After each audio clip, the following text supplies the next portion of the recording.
All right, if everyone can take their seats, we'll get started.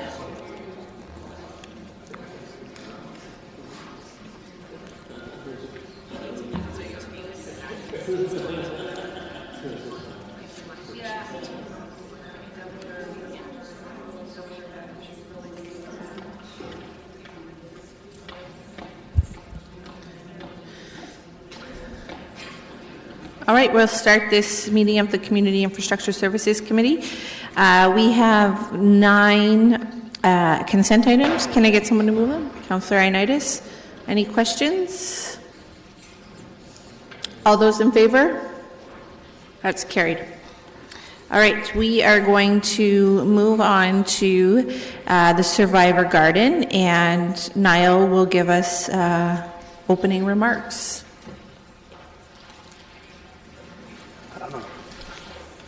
Good morning, ladies and gentlemen. Thank you very much. I don't know whether I should stand up or sit down for this one. Whatever you want. Great stuff. Thank you, Chair Galloway Sealock. So, very few words from me, because I'm sure you're going to hear more than enough from me this morning on this one. This has been an extraordinarily exciting project, and it's my pride to be here to introduce these 2 gentlemen to you this morning. Since I started working at the City of Kitchener, it's great having projects like this land on your desk. It's not very often, you get a project where you're able to craft something which is going to be truly unique and something which is innovative for the city, and to work with 2 passionate gentlemen such as these that I'm going to introduce you to this morning. So I'm not going to do anything to talk about what it is that is planned. I'm going to leave that to the people whose brainchild it is. So we've got Scott Barker and Mike Malloy in the audience here, and I think they're both going to give you a little bit of a rundown into it. So I'll be delighted to take any questions about the operations of it afterwards. So Scott. Thanks, Niall. And welcome, Michael and Scott. Great, thank you.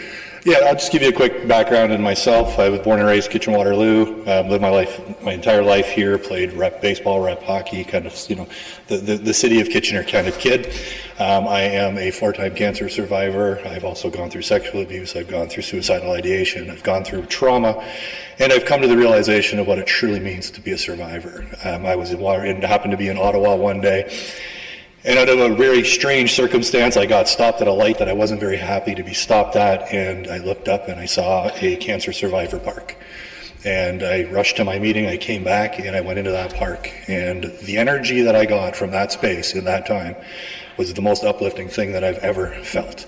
I've gone through a lot, and being able to sit in that space and reflect and be proud of everything that I've gone through, the fight that I've had to go through, the things that I've had to do to get here and call myself a survivor, came through energy that I felt in that moment in that space.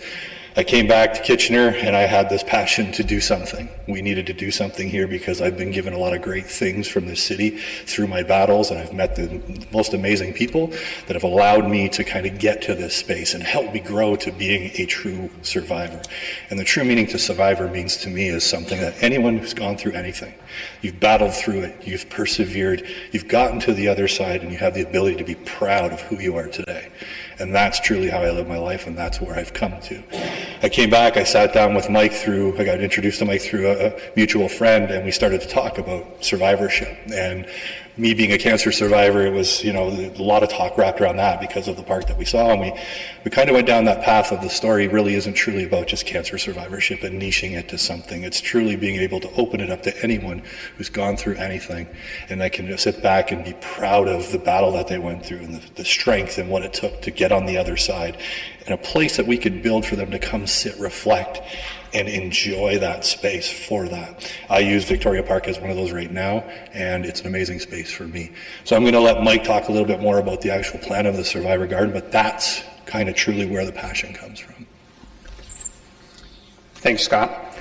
My name is Mike Malloy. I'm president of Gate Malloy, and we are a long-time, very proud Kitchener business. I live in Kitchener also, 37 years of business, employ some 500 employees, and work across the country, mostly Ontario is our primary marketplace. When I was introduced to Scott and his story of going to the Cancer Survivor Park in Ottawa, and we kind of said, well, we can jump on board here and we can do a much better and bigger project than that. And we'll broaden it to be a survivor park instead of just cancer. And the definition of that can be as broad as anyone can make it to be. It could be dealing with mental illness, it could be some kind of a relationship issue, it could be health, it could be, we've all are a survivor of some kind of a format that we could relate to. So being the largest landscape contractor and municipal park builder in Ontario, we're pretty good at building parks and knowing what's involved with it. So I'm also a landscape architect by trade. So we sat down and came up with some concept drawings, which you've seen here. They're very preliminary, but we've been working with your staff, who have been excellent, with a collaborative effort here to involve all the stakeholders and come up with a very true gem that's going to be in Victoria Park. What's unique about this project is it's going to be an incredible asset for the City of Kitchener, and it's not going to cost the city anything. We're going to fund the entire project, and we're going to build it to absolute top quality urban standards for a long time. And it's going to include a legacy funding package too, so that it can survive itself as a survivor park. Staff's spent a lot of time looking at site selection, which they can talk to you about inside of Victoria Park. We're very pleased with the location it was narrowed down to, and I think it's going to provide all of the uniqueness that this garden and park area will be for the city and for anyone that's going to come and utilize this facility inside the City of Kitchener, something that we can all be very proud of. So that's a very high level overview, who we are, what we want to accomplish. We're hoping to have this park into construction next year, spring of next year, 2020, working through all the processes. So I think if there's any questions of either Scott or myself or staff, that I'll open up to. Thank you. Thank you very much for your presentation and for bringing this forward. There is a number of people in the queue. I'm not sure if it's questions or comments of the delegation, but we will start with Councillor Ioannidis. Thank you, Chair Galloway. I don't really have any questions. I'll have comments for later, but I'm prepared to move the recommendation. Okay, thank you. We'll do that at the appropriate time. Councillor Marsh? I just want to provide my comment quickly to the delegate, saying thank you very much for coming forward with this idea. As Mr. Lobley mentioned, it is rare to have somebody come forward and say, okay, I've got this beautiful idea, I want to offer it to the community, and so I humbly want to thank you, and kudos for making it a more inclusive type of survivor garden rather than just for one form of survival, because I think that's very valuable. All right, next we have Councillor Singh. Yeah, Madam Chair, I did have a question, but quickly I want to make a comment, especially to Scott and Michael. More so to Scott, sorry to hear of the trials that you have had to go through your life, but it's clear to see that it's strengthened you, and this is a way of you giving back to the community, and thank you so much, because it's going to benefit so many that are going through or may have gone through something similar. I agree with Councillor Marsh's comments that the fact that the inclusivity of this idea is phenomenal, and this is something that's missing in our community, and this would be a great added benefit. My question to staff, Madam Chair, if can ask now, or yeah? Yeah, we'll do all questions right now. Some concern that some may outline is perhaps could this be taking away of green space within the park? Would you say that the value added through this type of public space is a great amenity, as well as if we're taking away green space from kids to run around, but also as a way tool to teach aspect of empathy and a great life lesson to learn from them as well, for them to learn, sorry.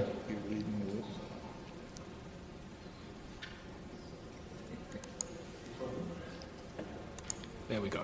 Okay, go ahead. Thank you, Chair Seelock, Galloway Seelock.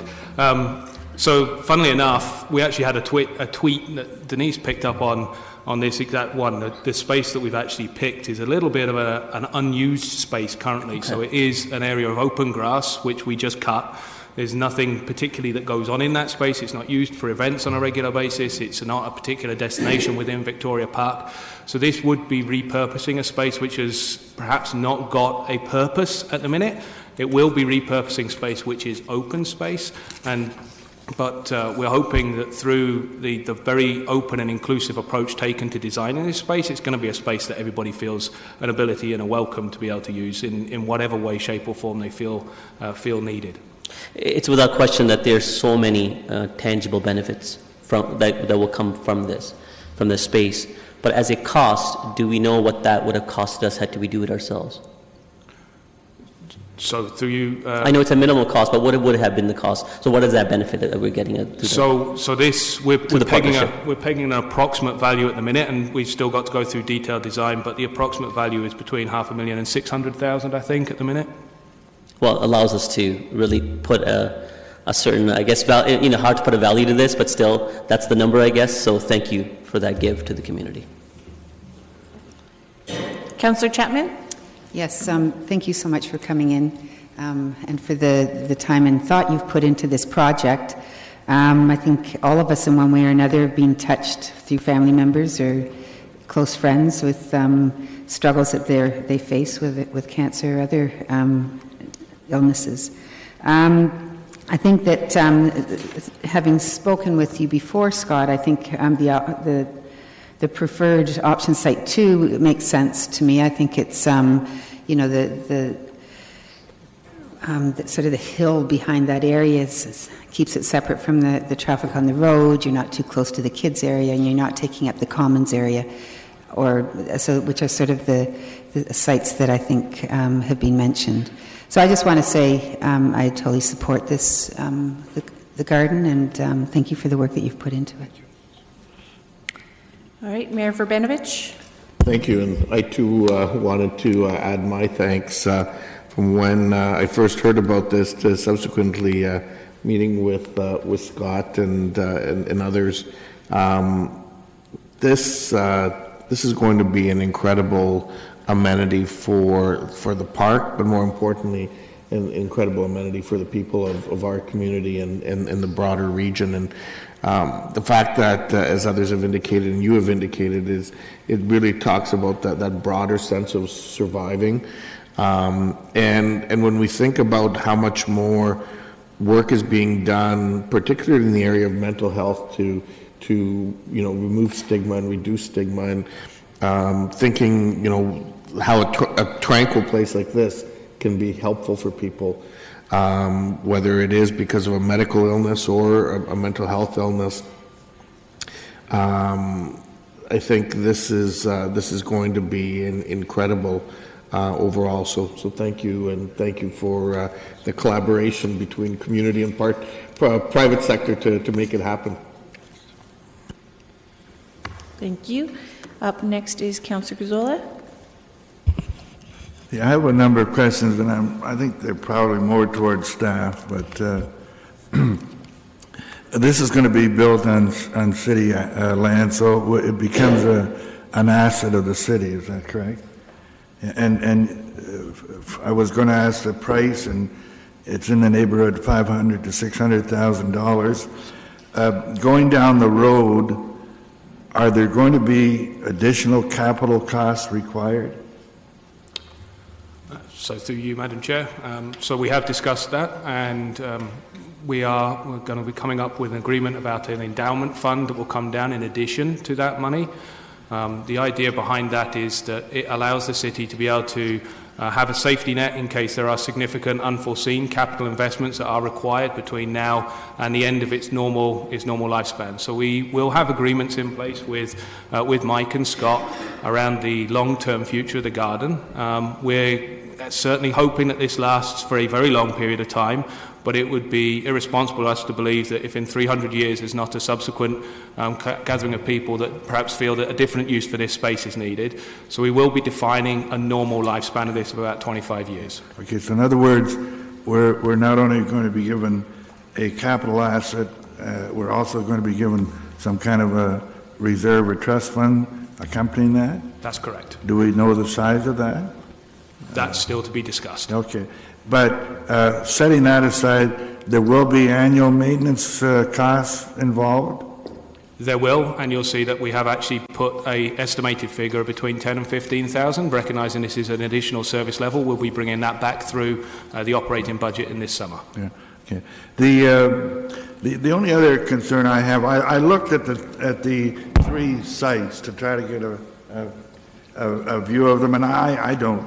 I thought that site number 1 seemed to me to be a quieter space than, whereas 2 is closer to Jubilee Drive where there is considerable traffic going through there. I thought that area number 1 was a little more quiet, or a little more suited to this type of setting.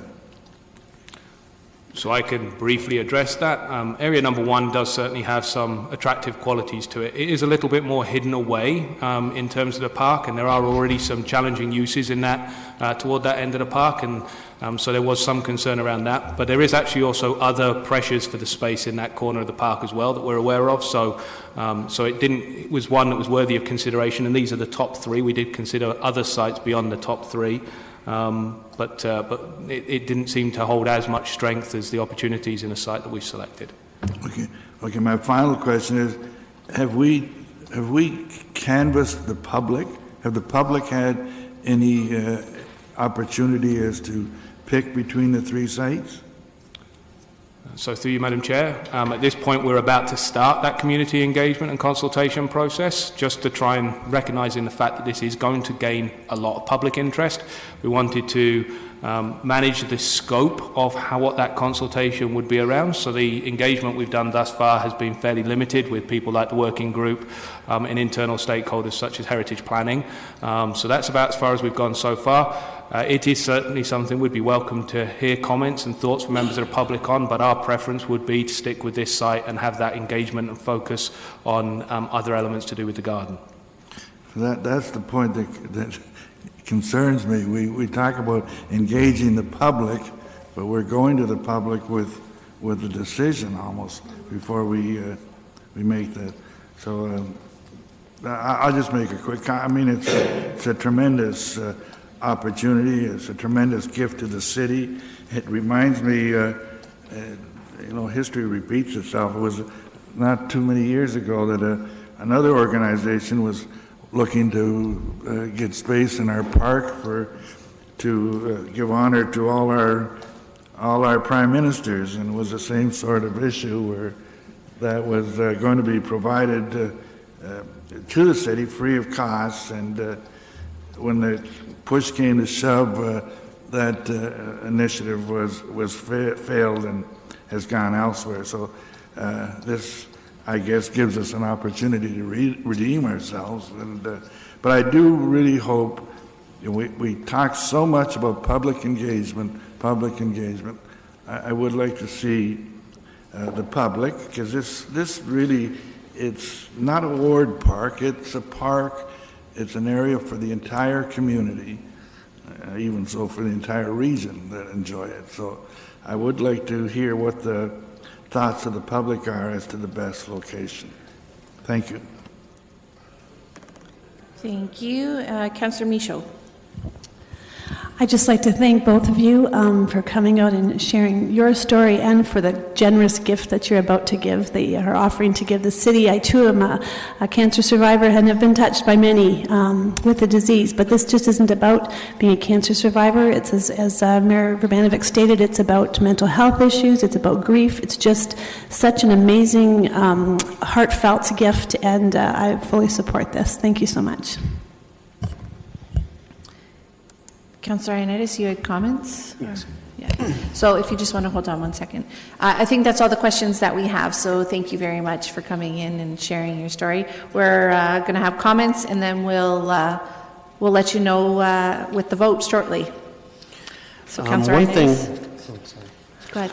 One thing about the public engagement, if you know Scott, he already took care of that. He went around and he went with the neighborhood association, and he actively pursued this with the surrounding neighborhood to make sure that there was a buy-in and not to have the same issue that we had with the statues. Many of you don't know, I've been friends with Scott since our youth, and Scott doesn't give himself justice on the stuff that he's been through. And if anyone, he's a fighter. He was a fighter growing up, and he's a fighter now, and he's just using it in a better way than when he did in his youth. And so, again, it didn't give him justice with what he's been through. And I think if he sat and gave it a more wholesome discussion on what he went through, I think we'd be pretty impressed with the things that he's accomplished. The other thing I'd like to express is to Mr. Malloy, like, thank you so much for your tremendous gift to the city and everything else, and to both of you. Again, like when Scott first came to me and said about wanting to do this, I was like, okay, I looped into the mayor, and then we got staff, and it was quickly, it morphed into being from a cancer to the more inclusive. So again, you've even inspired me to, now I go to Victoria Park now, and I know that's not even there, and I go there to reflect just like what you do. So if Scott's doing something and it's working for him, then he's doing something right in my mind. So I'm pleased to move this, and look forward to reflecting for our community, for whatever issue that you are suffering from, and for future generations to as well. We do need a place to reflect upon, and I think this is a model that could be used throughout Canada and throughout North America. That's all the comments. I'm just going to quickly say my thanks. Thanks to you both for bringing this idea to us. I think it'll definitely enrich our community and give people a dedicated space to go. There may be other spaces that people choose to go, but it gives a dedicated space that's meant for that purpose. And so I thank Gateman Malloy for their generosity, and I thank Scott for bringing the idea to us, and I thank staff for working with it and rolling with it. And I think it's something that, as I said, will really enrich our community. So I think, was there a recorded vote called? Okay. All right, so there's a recorded vote called.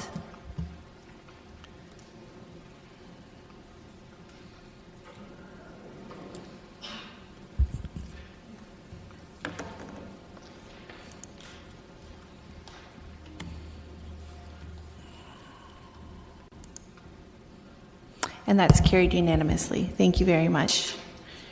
Okay, we are going to switch on the agenda numbers, the information item. We're going to move the information item up because we're about to experience something that I don't know if we've experienced it before in a committee meeting. But I would ask Sarah Anderson to come down and provide some opening remarks.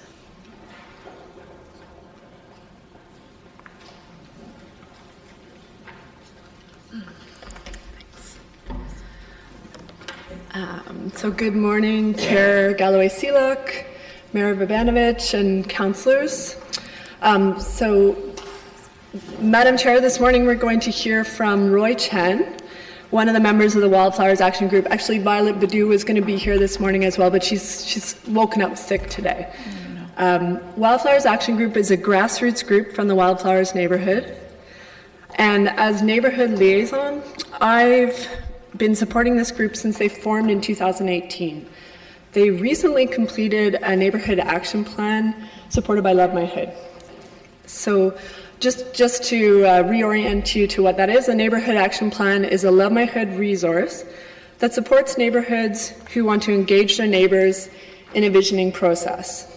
So it's a very flexible process, but over a period of time, neighbors work together to identify their strengths, set priorities, and commit to further action.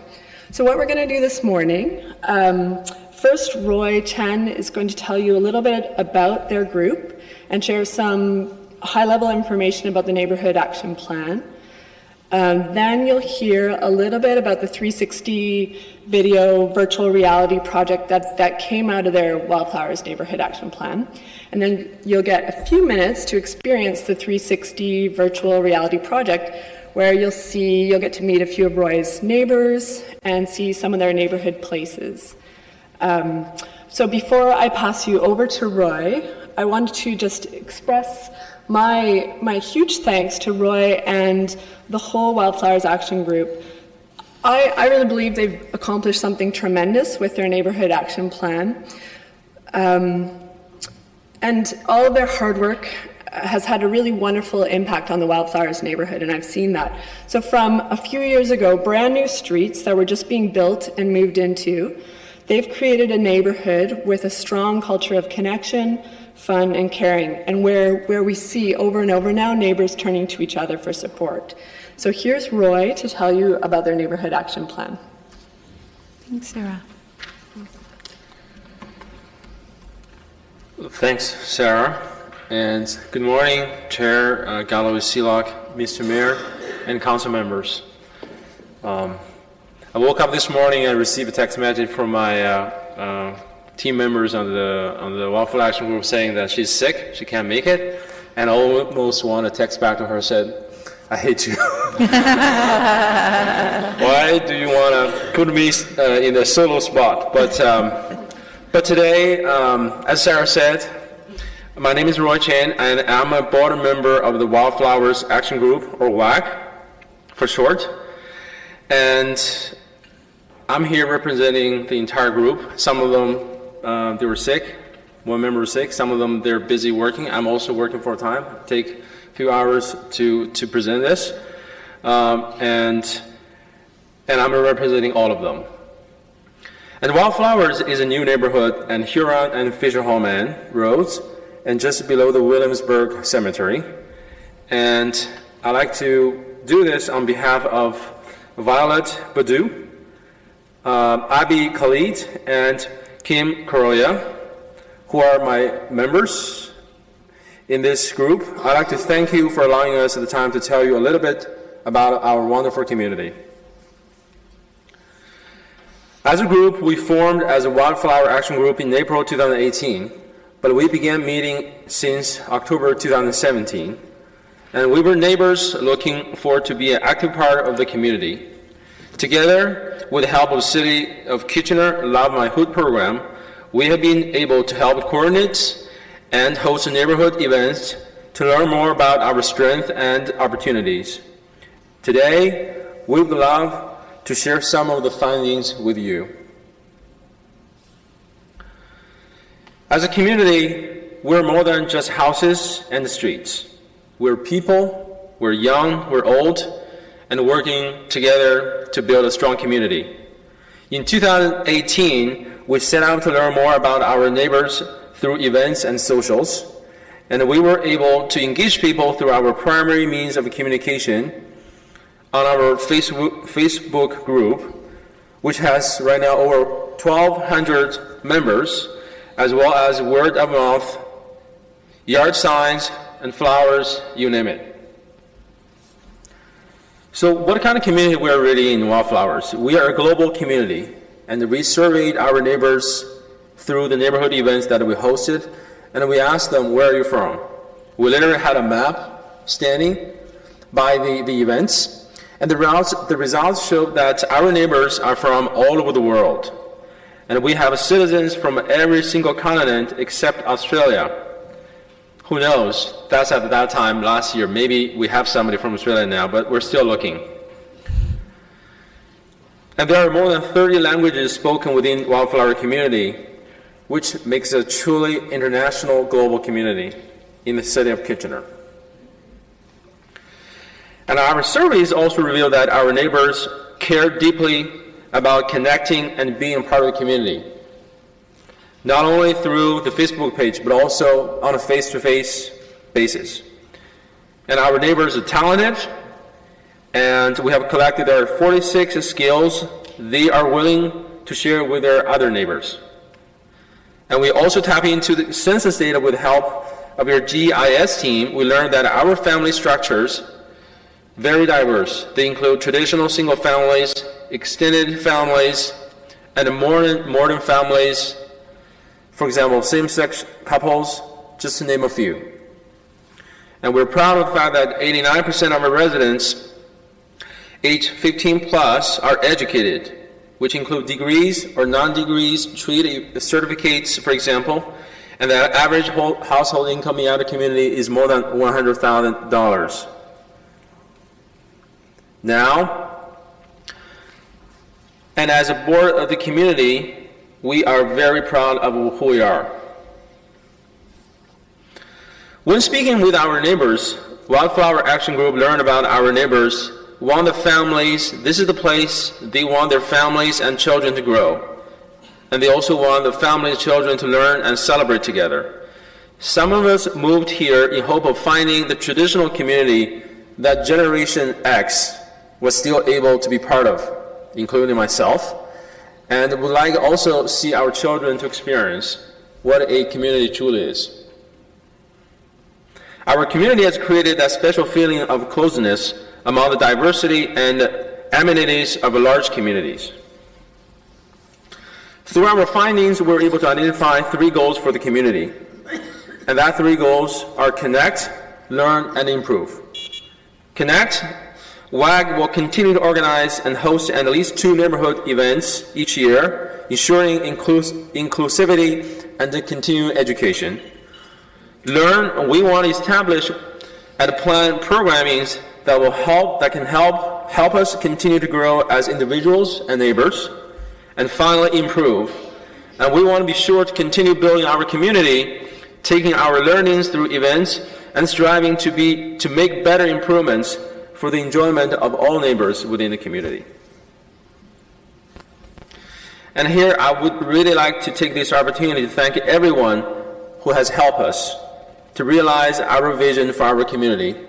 And we couldn't have done this without a fantastic Wildflowers neighbors. And it is our neighbors that really make this possible. And we want to thank our fellow board members for their hard work and dedication to our community, my group members, Violet, Kim, and Abby, who cannot make it today due to the busy work schedule and personal arrangement, but they have given their heart and soul to this, in addition to their work and family obligations. And I'm truly thankful for them. I'd also like to thank Tom Vogel for his knowledge and expertise to help bring our vision to life through our VR stories, I think, which is truly a unique experience to myself, and I hope also to you, council members, as well today. Neighborhood communities that we collaborated with include Huron, Victoria Park, and Doom. I also want to thank them because they have shared their valuable neighborhood building experience with us, both virtually and in person. Particularly, I also want to thank Councillor Kelly for being active in our activities and showing support.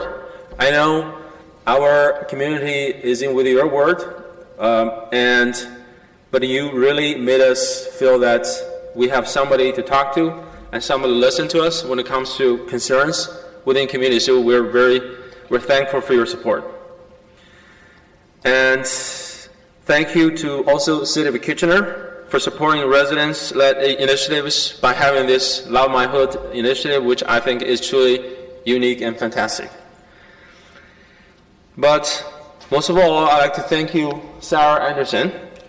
Sarah has led us through the Neighborhood Action Plan, helped us find answers, and is an incredible support asset to the Wildflower community. She has shown up in so many neighborhood meetings, which are typically happened in the evenings, and I know she has a lot on her plate and her family as well. She shows up and she listens to us, and she is our single point of connect with the cities when it comes to safeties and for the events that we host. So thank you so much, Sarah, for your support. Well, at this time, as I just mentioned earlier on, we had a virtual reality created for this as part of the report, and we created 360 virtual reality project to share some stories in our neighborhood. And what is really VR, this is new to me as well, so it's also a new learning for me. It really allows others to be immersed in our neighborhood and the resident stories by providing a visual, audio, and haptic senses still pictures really cannot provide in that sense. And we hope that it's a perspective that you cannot convey through a print media normally, and really allows others to meet residents in our stories and learn to connect in a very empathic way, even if they are unable to be physically there, present. It is a great way to engage our youth and spark interest in the technology. We know our youth, they're very technology oriented. This hopefully it will engage them more. And we also like to give a special thank you to Kitchener Public Library's Hefner Studios for lending us their headsets so that you could all experience this project with us today. And we also happen to have one of our board members within WAC, Kim, who is also an expert in VR, who teaches VR actually in gaming as her profession. So we're lucky to have her input, who makes this successful as well. Now I'd like to pass over to Sarah, who will guide you on how to use this headset. So, Sarah, enjoy. Thanks.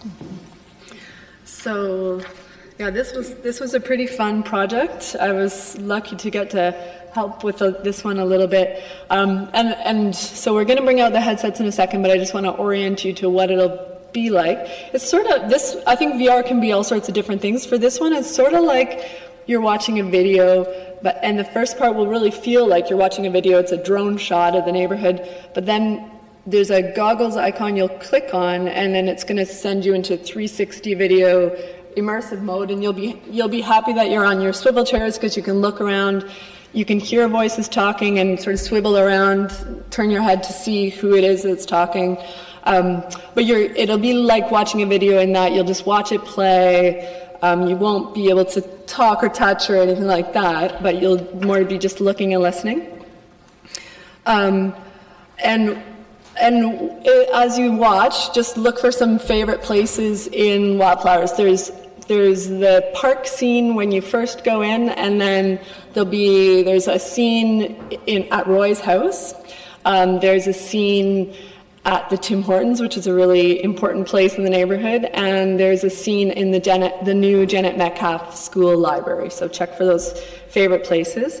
And I'm going to give you a few instructions, but don't worry if you don't remember them all, because we're really lucky to have the Digital Innovation Lab team here, Sean and the co-op students, and we're all going to be there so that we can help troubleshoot with you along the way. So you can just sit back and enjoy. So maybe if I can get a headset, I can demonstrate. Where are they? Okay, great. I'll just show you.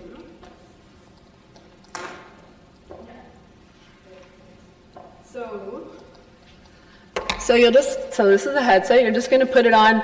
You can wear it over glasses. So if you want to have your glasses on, just sort of position the headset over your glasses first, and then put the strap over top. You might need to adjust them to make them a little wider, and we can help with that.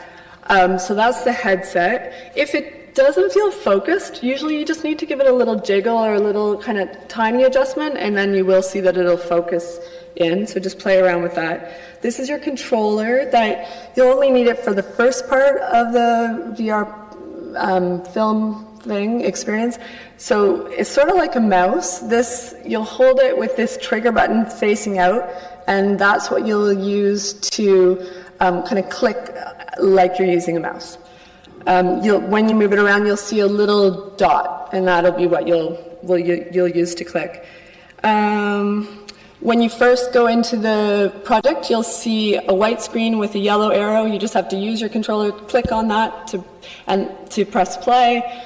The next screen is not relevant, so click on that to just move through it, and then you'll be starting. Once the music ends, that's when you need to look on the right-hand side, bottom screen, for the goggles icon. Click on that, and then you'll go into immersive mode, and you don't have to use your controller anymore. From there, how you'll operate is you look for little arrows, and when you look at them with your eye and let your eye linger, that will take you into that new story. I think that's it. If you get dizzy or uncomfortable, all you have to do is take it off. So just remember that. Okay, so are you ready to try it out? I am. I think the rest of us are. Okay. Do you have a question first? Yeah. And we can take questions for the neighborhood action plan after, or do you need to do it before? Okay. Okay. Councillor Marsh? Just a quick question about how long are you expecting this experience to take place? Because I know that there are people in the audience waiting for the next topic. Yeah, sure. So we were going to time it for we have a 5-minute timer on it. Yeah. Okay, that's awesome. And then we're asking questions, and then we're moving on. Yeah. Okay, you're good to wait. Yeah. Okay.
Thanks for asking. It's much appreciated.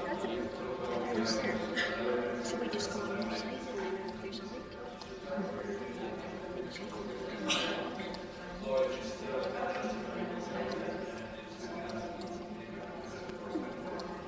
You don't get a hint. No, I know. Very curious.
Yeah, around it. Oh, okay. Okay. So we just put in your site.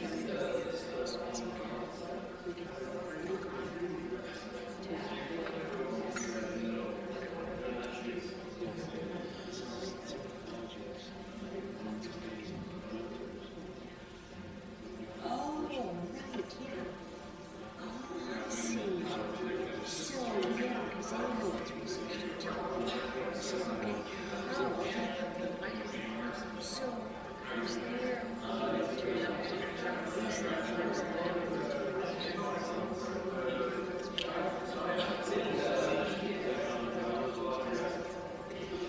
just use it.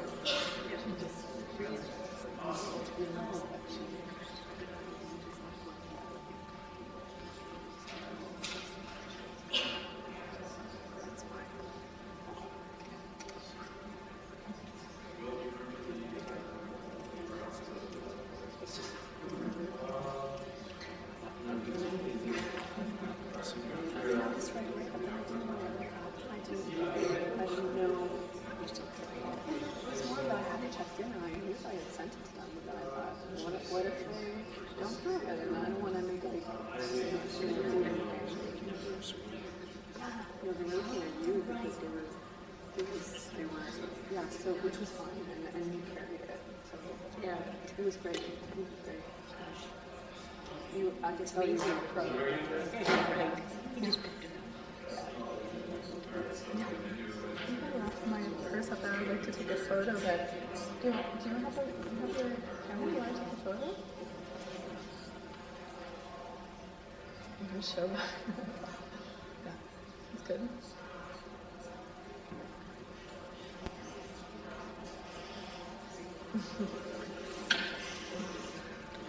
Okay, so I think we're gonna do a timer and then there'll be questions.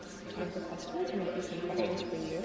Questions. That's probably that's the audience or something.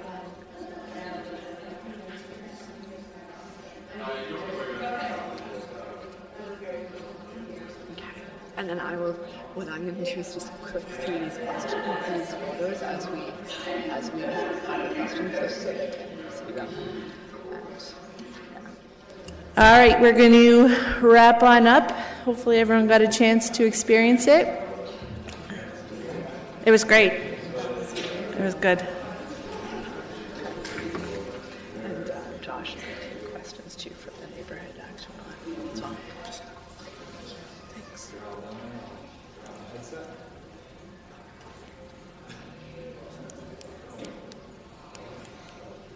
Bill's time to take it off. This is exactly what Sean said. There'll be a few people who just don't want to take it off. All right, while these guys are finishing up, Councillor Schneider has some question or comment? Go ahead. I just really want to thank you for all the hard work that you've put into this and all the passion you put into it. This is like a neighborhood group on steroids, so it's incredible seeing the compassion and love and celebrating that you're doing in your neighborhood. It's a real model for others to follow. Maybe it can't be as all high tech as this, but wow, what a great way to get people connected. Well done. Councillor Singh? Yeah, thank you. I think Councillor Schneider beat me to the comments about just that you can see the resonation of the compassion and the camaraderie of the community and the neighborhood, and the diversity is so unique. I think you said it. The various number of languages spoken in the neighborhood just shows the value and the vibrancy of that community there. And I think the way it was showcased, great. I don't know, how did the partnership happen? So I know some of the members here from the Digital Media Labs, Kitchener Digital Media Labs. So were the headsets provided from the KPL and they assisted? And yeah, it was a real collaboration. The neighborhood did the stories. We had Tom Vogel, who's a 360 filmmaker, who gave sort of a community rate to be able to do this project with them. The KPL provided their new headsets for their new Hefner studios, and the Digital Innovation Lab was here to do all the troubleshooting and helped us to prep it. So the volunteering and the effort that's done from the community level, the grassroots level, kudos to you. And please extend those comments to the rest of the group. Councillor Galway-Seelock is fortunate to have a community such as yours that's so involved. But I think an amazing takeaway from this is all the collaboration that was put together to make this presentation from the Digital Media Labs, from the KPL, from our staff, from Love My Hood. That's what we would love to see more happening. So great. Councillor Michaud? This is an amazing initiative, and kudos to everyone involved. A lot of hard work put into this for sure. I noticed that you've been doing communities in Huron Park. As a Ward 4 councillor, I'd love to have a further conversation with you to see how this could grow into the Ward 4 area more too. I think it's great. Thanks. Thank you. That's all. Oh, Councillor Chapman? Yeah, I'm just looking at the slideshow here, and I really like your goals. Connect, learn, and improve, which are kind of unique. I mean, usually we talk about inclusion, belonging, and these words that don't seem to have as much substance, maybe. Like these sound like more concrete goals, like connect with your neighbors, learn from each other, and improve what we've already got. So I really like that. And yeah, congratulations. I have to say that's thanks to Sarah has helped a lot. We had many sessions. I have obviously I have a day job and have done a lot of brainstorming sessions, but Sarah has done a tremendous job leading us to crystallize what is really our purpose and mission of this community, and what would be those goals that we can action upon after this project sort of wraps up. This is just the beginning of that, so thanks to you, Sarah, for bringing those into fruition for us, and we have something concrete to carry forward. Thank you. All right, that's all the questions and comments. I just quickly want to say thank you very much for all your hard work. Roy, you've thanked a lot of other people, but I think we need to thank you for all your work. I know you've been tremendously important to the action group and getting everything to come together. So thank you very much for that. Thank you, Sarah, for all the work you've done. I think it's incredible. This group was chosen out of, there was a lot of negativity kind of going on in the community and on the Facebook page, and it was chosen to really work together in the community, and I don't think we see that negativity anymore, or very rarely see the negativity, and so it's really done wonders for the community outside of just the virtual reality, but all the other things that you do and you bring to the community. It's definitely been a huge success, so thank you very much, and if you can pass that on to all the group members, that would be great. And thank you for taking time off and come in today. For sure. Thank you. Okay, that was just for information, but I think we got a lot of information out of it, so that was great. We will move on now to our winter sidewalk maintenance review, and we have a 10-minute presentation.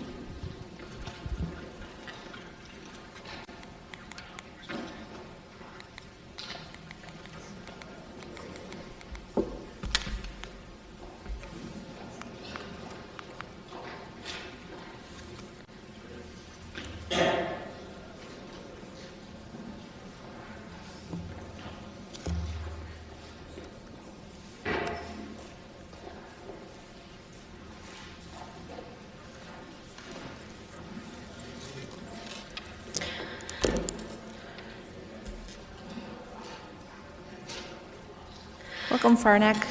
Okay. Thank you, Madam Chair. Good morning. My name is Farnak Hosseini. My position here at the city is Transportation Planning Project Manager, and I've been tasked with overseeing the winter sidewalk maintenance review. I'm joined here by Niall Lobley, Director of Parks and Cemeteries. In this presentation, I'll provide an overview of the winter sidewalk maintenance review, including the evaluation results of the pilot programs approved in June 2018 and the staff recommendations for the 2019 and 2020 winter season. Our discussion topics for today's presentation include project objectives, pilot programs evaluation results, public engagement results, proposed winter sidewalk maintenance program, and next steps. The key objectives of the winter sidewalk maintenance review include identifying, implementing, and evaluating different ways the city can approach winter sidewalk maintenance. To effectively evaluate options, staff will need to collect a range of quantitative and qualitative data on each of the program components, such as actual cost, time to complete, required resources, property damage, salt use, effectiveness of removing snow and ice, and maybe most importantly, meaningful and informed public feedback about each of the different options. We will then use this data and evaluation as the basis to recommend a long-term winter sidewalk maintenance program in May of 2020. We should make mention that one of the main triggers for initiating this review was to understand if and what changes should be made to ensure sidewalks are a consistently safe means of urban travel. Pilot programs evaluation results. The first pilot was the proactive inspection program.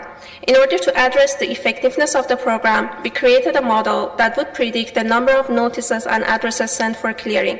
When compared to this model, the analysis results showed that with this pilot in place this year, we observed a 37% reduction in the number of notices issued and a 32% reduction in the number of addresses sent for clearing. This is compared to what was expected had the proactive inspection program not been in place. We acknowledge that the number of inspected properties this year was limited to about 2,000 properties, but this was the maximum number of properties that was possible to inspect through the way that the pilot was implemented. If we move forward with this program based on what we learned from the pilot, we would be looking into ways to increase the number of inspected properties by each inspector.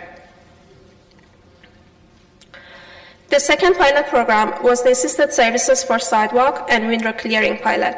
The analysis results showed that 90% of the people who received the service were satisfied with the service. Also, this pilot program was widely supported by the community and was run successfully in collaboration with the Working Center. The Working Center provided pre-treatment, snow clearing, and de-icing services to 50 properties this year. If Council decides to take this program forward, we will improve the selection criteria to ensure that this service is offered to people most in need, and that would be through adopting eligibility criteria based on other public services.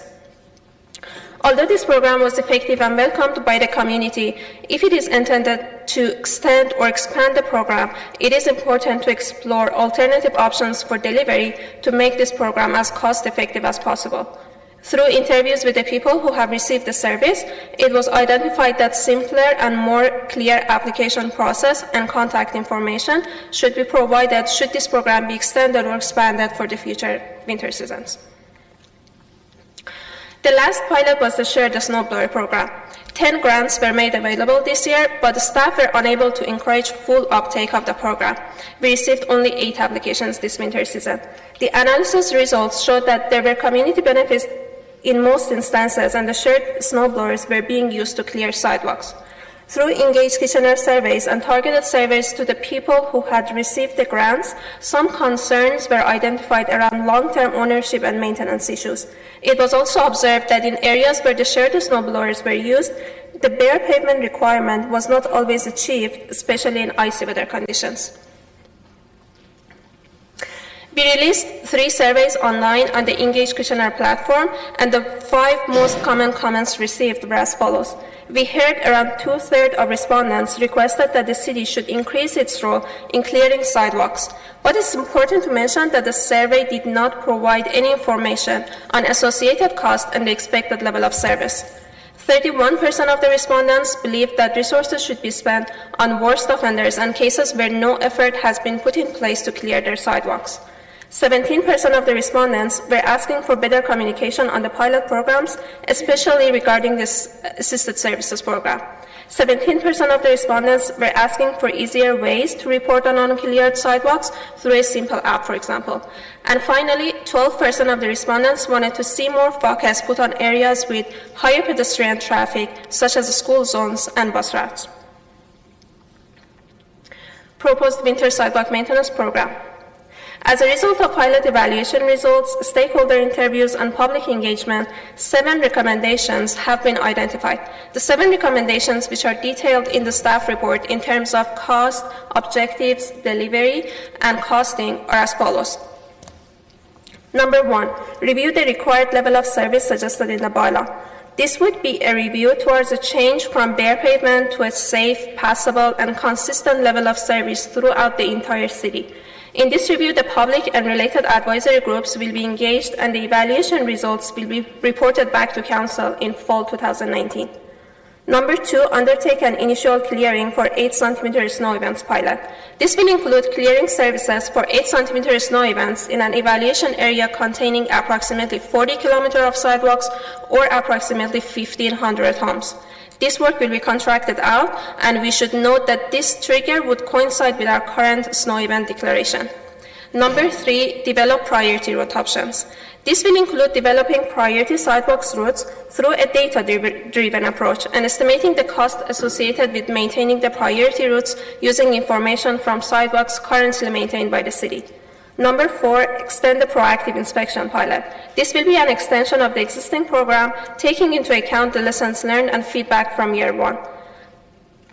Number 5, extend assisted services for sidewalk and windrow clearing. This is again an extension of the existing program and will provide sidewalk and windrow snow clearing services for eligible seniors and residents living with a disability. Number 6, continue to monitor the neighborhood shared snowblower program. And number 7, conduct a statistically representative survey to gain a better understanding of the general opinion to inform the City of Kitchener's preferred winter sidewalk maintenance program. So together, these 7 recommendations, combined with our existing winter sidewalk maintenance program, form the proposed winter sidewalk maintenance program that we are recommending for evaluation through the 2019 and 2020 winter season. If we decide to proceed with the proposed program for the winter of 2019 and 2020, program component 1 will be completed by late fall 2019. Through summer and fall 2019, a detailed development plan of the program components 2 to 7 will be prepared, including identifying evaluation areas, detailed development of our communication and engagement activities, procuring resources, and developing our data collection and evaluation methodologies. Over the course of the winter season, we will collect data, carry out engagement and communication activities, and will complete our evaluation. And we will return to Committee and Council in May of 2020 with the recommended long-term plan for winter sidewalk maintenance. Thank you for listening. Niall and I will be happy to take questions. Thank you. I think we are going to go to, we have one delegation, so I think we're going to go to him first, and then we'll come back for questions. Is that okay? You're good with that? Okay. Daniel Brotherston. You have 5 minutes to make your presentation, and welcome. Good afternoon, Chair and Committee. My name is Daniel Brotherston. I think most of you know who I am. This is not my first time speaking about this issue. Upon preparing this presentation, I looked through all the previous things I've written on this subject, and I realized I've written a lot. Previous speeches, letters, blog posts. I don't know what else there is to say. I've told stories of the hardship and suffering I see daily each and every winter. I've told my personal story, being unable to get around safely each and every winter. I've given detailed explanations of how our bylaw fails. Emotion hasn't helped. Evidence hasn't helped. Nothing seems to help. I'm frustrated and exhausted by the lack of progress on this important issue. Sidewalks were still reliably blocked all last winter. We have the LRT starting this year, and next winter, thousands of people who might rely on it won't be able to do so safely. I believe a lack of pedestrian access is a top obstacle to the success of our near $1 billion investment, and lack of clear sidewalks in winter is a major component of that. Today I'm here because I read the staff report where staff declared proactive enforcement a success. Their success metric is some magical and hidden model which says they got fewer complaints than expected or fewer citations issued. Why is this the metric? The only metric that should matter are ones which show how clear and accessible the sidewalk actually is. Bylaw found 20% of the inspected properties were blocked with snow, even after the lax timing standards of the bylaw. This lines up with data which TriTag gathers and shows that our property owner cleared sidewalks are effectively completely blocked all winter. Your average trip will almost certainly encounter a sidewalk that wasn't cleared. It's also interesting that the proactive enforcement for the whole city managed to only cover about 4% or so of properties. This tells us that the actual cost of proactive bylaw enforcement is much, much higher, possibly 25 times what we paid. The report should contain metrics evaluating how clear sidewalks are. How far can someone walk without encountering a blocked sidewalk? How quickly after snowfall do we achieve this? You do this for sidewalks that contain different types of clearing: city cleared, reactive bylaw, proactive bylaw, the hybrid contractor approach being proposed now. You can evaluate how effective each policy is at keeping sidewalks clear. Even though the city clearing pilot was cancelled, this data could have been gathered for city cleared sidewalks by looking at the hundreds of kilometers of sidewalks we already clear. But apparently it wasn't. Now the report has dropped any concept of piloting this, and it seems like it's already been decided against, without any data to show whether or not it provides good value. The report also doesn't seem to mention how long it takes sidewalks to actually get cleared in the face of delinquent owners. I only know this data for one sidewalk, the sidewalk across the street from the train station, which is also an iExpress stop and a major city trail that I use daily to get to work. It was blocked with snow 100% of the winter. It was never cleared despite being repeatedly called in all winter. Eventually I spoke with Bylaw and was told things were very delayed, but they thought it would be sent for clearing this week. Well, that was the week that the snow finally melted. So if one of our busiest, most reliably uncleared sidewalks cannot be cleared in the time frame of the entire winter, I think that deserves discussion in the report. The report also doesn't make note of or explain changes that bylaw made to their enforcement standards in the middle of the program. Not only does this invalidate the results, but it leaves us completely in the dark about what bylaw considers a safe and clear sidewalk. Fellow residents to whom I spoke were told by bylaw that sidewalks they felt were clearly uncleared and unsafe were deemed acceptable under the standard of the property owner appears to have made an effort. The report does mention that the bylaw standard will be reviewed, as many property owners felt the standards were unfair. Of course, these property owners probably don't try to walk around our city with a walker. But as I said last year, I certainly take issues with some parts of the bylaw, specifically the requirement to clear only 24 hours after no snow. It means that long after our roads are plowed, possibly many, many days if we get flurries, sidewalks are not even required to be cleared. Last year, I had hope of progress on this issue, and it was, I will say, dashed when the study was canceled. And seeing this report does not give me hope again. I hope that some of the suggestions I've made here can be considered and that making clear sidewalks becomes a priority that it should be. Thank you. Thank you very much for your presentation. There are some questions for you. Councillor Marsh. Thank you for your presentation, and I'm sorry to hear about your disappointment. Just a couple questions. One is if the so the standard for bylaw officers to assess a sidewalk didn't change midway through, but the messaging perhaps came out midway through. I think that might have been the confusion. But what I want to know is right now the bylaw states that it has to go down to the bare concrete, but that is in practice almost impossible in some instances. And I'm just wondering, what is your opinion if the bylaw were to change to go to to make sure that a sidewalk is passable by someone with a walker or a wheelchair, etc., but that might have a little bit of packed flat snow? So I don't object to the concept, but this makes bylaw enforcement much more complex. Mm-hmm. Now you must have a judgment call. Is the sidewalk passable or not? Worse, it actually means there's an ongoing maintenance issue. When the sidewalk is clear of snow, provided there is no more snow, it won't become a problem again. Whereas if the sidewalk has a hard pack on it and we get a thaw, all of a sudden now it's turned to slush and the sidewalk is again inaccessible. So is bylaw going to go re-inspect these sidewalks that previously were clear? It becomes much more complex. And that's one of the reasons I know bylaw chose their bare pavement standard, because it's unambiguous and easy, but it isn't necessarily the standard that we need for our sidewalks. I agree with that. Okay. But it is just simple. The other aspect is timing, and that's another issue entirely. So. Yeah, the timing that that doesn't always get things don't get cleared as quickly as they need to be, even after they're called in. That's for sure. So okay, that was my main question, and thanks for all the time that you've put into this topic. Councillor Michaud.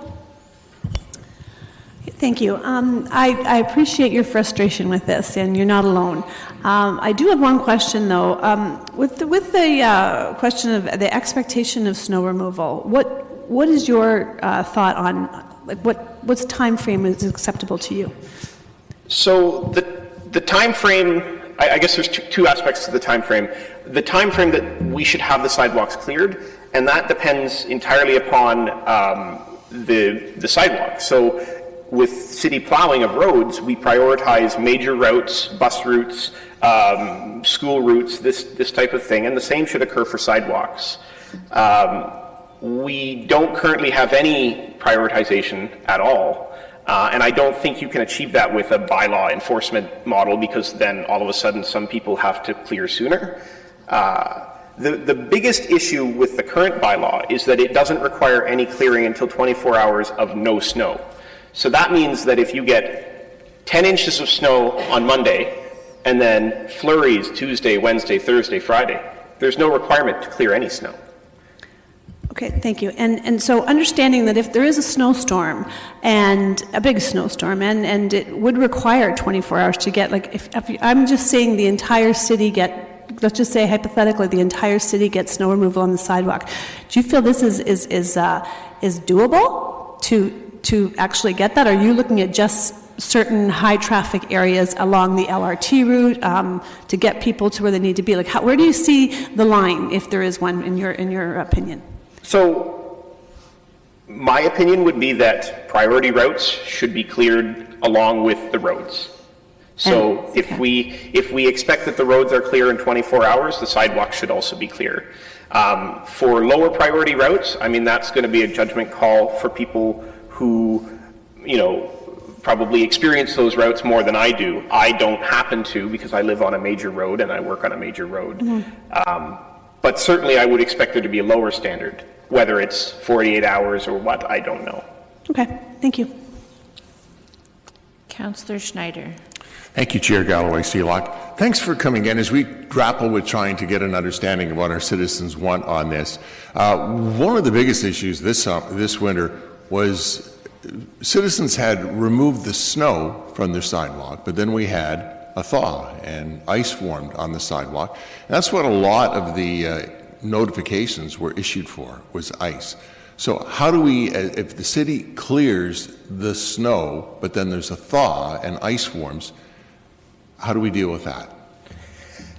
So that's a good question. I don't have a good answer, but it is definitely the case that when I had a sidewalk that I maintained, I salted it when there was instances of thawing and ice formation. I also know that if the sidewalk is properly cleared, you actually have a less of an issue with this because the snow is largely removed. If you're in a situation where you have left a little bit of snow or only a narrow path is cleared and you have a melt, you'll have much more water on the sidewalk. It can also be an issue of sidewalk maintenance. So if the sidewalks are properly maintained without substantial cracks and deformation, you won't have the same ponding. I do know that this winter I had a rather nasty fall on an icy section during a thaw, and that was one of the things that was quite eye-opening for me. And it's an issue that's going to be increasingly important. So I think that is something definitely worth tackling. It also doesn't apply to the bylaw as well, because if that thaw occurs after the bylaw inspection has occurred, they won't encounter it either. Okay, thank you. Councillor Davey. Thank you, Dana, for coming in. I appreciate your passion on this issue. We've had some debates back and forth online, and I do really appreciate your passion and the respectful presentation that you made. You and I both want the same thing. We both want clear sidewalks in a reasonable amount of time. We just disagree on how we go about doing it. So I had a thought, and I'm curious in your perspective on it. My contention is that proactive bylaw is the way to go, and I think you raised a good point that a small percentage of sidewalks are able to be done. I sort of see it as a 5-year solution. That's how long it will take our bylaw to go through the city. Where we disagree is the value of the city clearing it, either full maintenance or even during snow events citywide. So let's make the assumption for the moment that the City of Kitchener, despite our amazing staff, we don't have any reason to believe that we can do a better job than Guelph, Ottawa, London, etc. If we did a statistically significant survey in a city that already has this service, in terms of the value, like polling the residents, would you agree to the results of that survey in terms of direction the City of Kitchener should go? So you're asking whether I would agree with the results of a survey in Guelph or London or... Yeah, and I think to be fair, we'd probably want to redact the actual names of the cities because it wouldn't be the best, intercity thing to be doing. But my question, I guess the question I'm going to have for staff in terms of the pilot is, my understanding is we'll be using the exact same technology as other cities. So why would we have to go through the extraneous cost of that when we could just be surveying another city and finding out what their experiences are? So I question what the survey will ask. Does the survey ask, are you happy with sidewalk clearing? I I'm sure you will get people who say no. There are people who complain about our road clearing. I I think what is more meaningful than that is an empirical evaluation of how clear the sidewalks actually are. So there are plenty of people who will complain about city sidewalk clearing and don't care whether the sidewalks are clear or don't regularly experience it firsthand. But if we actually evaluated how clear the sidewalks are, we could get a sense of how effective the policy is. And that, I think, should be what we base on. A survey of how residents feel about it would be very useful in terms of how to message and explain the reasons behind the policy. Okay, I appreciate that. Thank you. Okay, another one just popped up. Councillor Chapman. Well, I was in and then I was out. Okay, so of the 7 recommendations here, can you rank them or tell us which ones are, we might want to dispose of, or sort of give us a sense of what you make of these? Do you have them in front of you? I don't have them in front of me. I'll speak to oh, yes, they can go up on the board perhaps. They're in the presentation.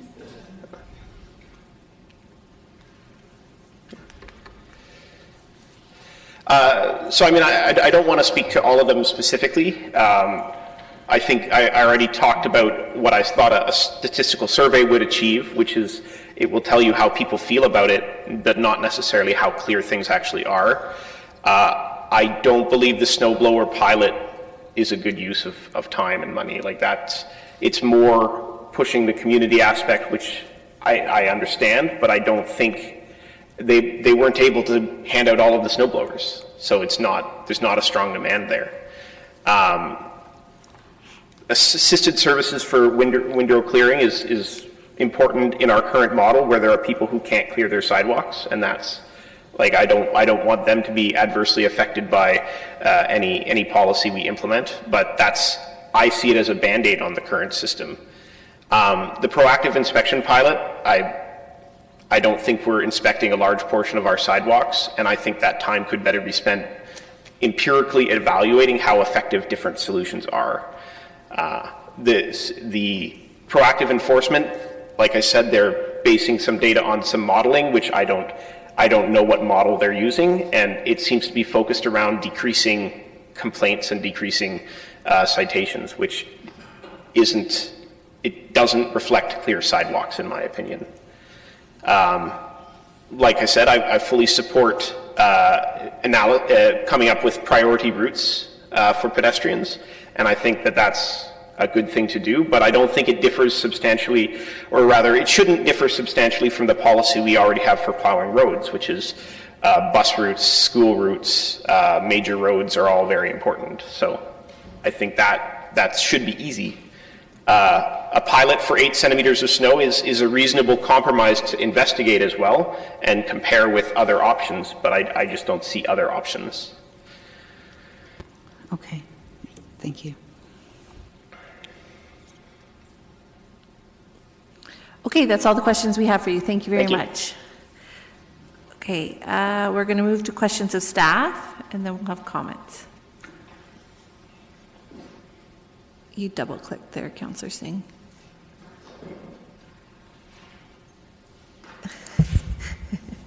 Thank you, Madam Chair. So I think the process that staff went through to engage the members of council to take feedback, I think that was well initiated. I see some of the recommendation taking into account some of the comments received. Still not sure if we're entirely there yet. I do have both question and concern for the second item, which is for the conduct a pilot to evaluate initial clearing of 8 centimeters. So currently the way the bylaw states, where it requires a homeowner to clear their sidewalk after snowfall, is it immediately after snowfall or once it reaches the 8 centimeter? Remind me.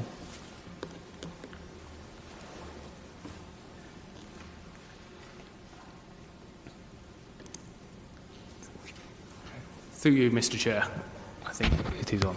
It is on? Yes. So the existing bylaw asks that a sidewalk be cleared after 24 hours after snow has ceased. The 8 centimetre factor is not included within the any level of snowfall. Yeah. Okay. So through our pilot project, then we would have a decreased level of service, because in that pilot project zone, snowfall may have fallen for a period of time. It's less than 8 centimeters, but it stays that less than 8 centimeters duration for a lengthy period of time, but city staff, through or whatever method that we're going to clear, won't be addressed until it surpasses the 8 centimeters. Through you, Mr. Chair, I just trying to process that one in my head. I believe so. We would not be reacting until the end of a single snowfall that resulted in an 8 centimetre recorded. So, and that's been my concern about the snow clearing, I guess, done by the city, as opposed to currently the way it's able to be done through partnership with the residents. Because the way the bylaw states is that we put a greater onus on them to go clear it. So that was my question. Would it be viewed as a lesser service delivery as opposed to what the bylaw requires in other areas? No. So the idea would be that in the instance that the single snow event resulted in 8 centimetres clearing, instead of the homeowner being responsible for clearing it at that point, it would fall to the city to be responsible to do that first initial heavy lifting. So we would still do it within the 24-hour window. That's the intent. The intent would be to test the 24-hour window, but do it city-led rather than relying on the homeowner to therefore do the heavy lifting of that 8 centimetre fall. I see. So it's still a continuation of a partnership then. Yes. So the homeowner is doing intermittent between, and whenever there's a large snowfall through a snow event, and that's where the city will go out. That's correct. And that's what staff are proposing would likely be the model that we would employ citywide. So at this point, staff are not recommending any model be employed. This is another step in the process of trying to explore the options that we would have to be able to put in front of you next year. It is a potential model. So one of the questions I had raised is to get a real essence of the opinion of the residents that would have, this type of a service delivery from the city. Also include aspect of cost, increased cost, because that's going to be something that's going to be felt by all the residents if that's perhaps a decision that council chooses for implementing a citywide snow clearing program. Did we consider, is there ability to do that where we could impose that increased cost for that service delivery in that pilot project area, so that when we refer back and do a survey of those residents or input from those residents, they can really feel or express, yes, I got the service, the service I received was worthwhile paying the extra cost that has gone up on my taxes, or as a fee, whatever you want to call it. So through you, Madam Chair, I don't believe that it is possible to download the cost of a pilot to the residents. However, collecting the cost of that pilot and what it would look like on a per residence basis is something that we would be able to collect, and would hopefully be something we'd be able to test through the statistically valid survey later on to see whether that would be something which would be palatable to residents. And because, when we do a statistical survey citywide, those are residents not necessarily ones that receive that extra layer of service. Would we place a greater effort in getting full response in that targeted area? Because then we can really pinpoint saying, this would be the added cost. You know exactly the experience that you had. Is it worthwhile for you to pay that extra cost?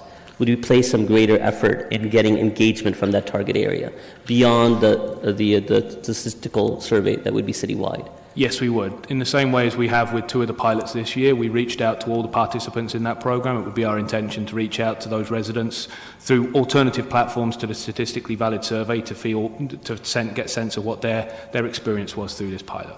Okay, thank you. All right, next is Councillor Marsh. Thank you. All right, I have a few questions. One is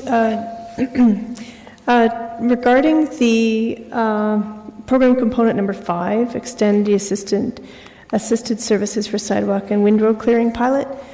Can you remind us, it says in one of your descriptions that it was used to its capacity, but in fact, It was meant to cover up to 50 properties, but it didn't, right? Was it 40 or 30, or how many ended up being assisted? So through you, Madam Chair, I think the final number was actually 48 that we got to in the end. We did break the programme up, so there were 30 properties that were put forward as a pre-application, and we kept 20 back.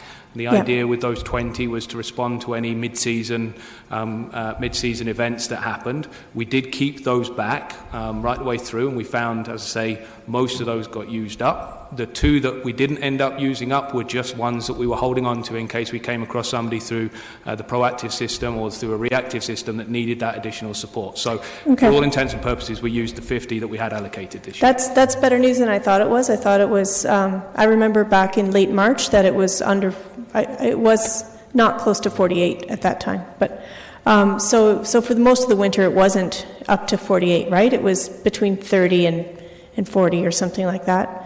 It doesn't matter. What I want to know is why is it that staff are not recommending to increase the number of recipients for the pilot? So not only extending it, but expanding it. The Working Centre has let us know that they are available and their capacity will allow them to service 100 properties. Why wouldn't we take advantage of that opportunity? So through you, Madam Chair, there's a couple of things we still want to pilot with this, and we've learned some lessons. We want to put them through the next time round. So one of the key ones is around the eligibility criteria for this program. We applied a trust and honour system really for applications in this process. There are a number of different eligibility criteria that we could apply to this, and that's what we would be looking at doing this next winter through. And so the idea really was to extend that pilot and so keep the funding at the same point. The other thing that the Working Centre has indicated is we do need to look at costs, and so being able to understand what the cost would be able to achieve on an ongoing basis. And then the last thought that was in the staff's head when we came up with the recommendation was just around the financials and making this all work with the dollars we've got available in the Winter Control Reserve. Right, so the amount that is being estimated is the same amount that we budgeted last year, right? Yet the Working Centre said that they needed approximately 20% more, according to reports. So why wouldn't we increase it? I guess you're saying you're looking for cost savings, but does that mean that we wouldn't necessarily be able to support another 50 people again? So through you, Madam Chair, that's potentially the case, yes. That we were recommending that the budget be extended, the same budget be used at this point, but that may not achieve 50 properties this next winter. Right. So thank you. So it's at the appropriate time I'm going to make a motion to increase the budget for component number 5, Madam Chair. And then also I want to know... Sorry, you're increasing the budget for number 5? Yeah. To what? I haven't... I'm going to come back to that when it's time, or you want that now? We can wait a little bit, but it'd be good to have it sooner than later so everyone can wrap their brain around it.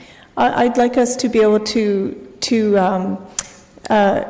guarantee 100 at the outset, 100 people if they sign up, and then to, like we did with proactive enforcement this year, to reserve some spots for additional to people. So I don't know what the cost would be, but I would say up to $75,000 it would be, but we didn't use all of it this year, and I don't think we'd use necessarily all of 75,000 next year, but that's what I would move to increase it. So you're suggesting to go from 25,000, which is recommended, to 75,000? Correct. Okay.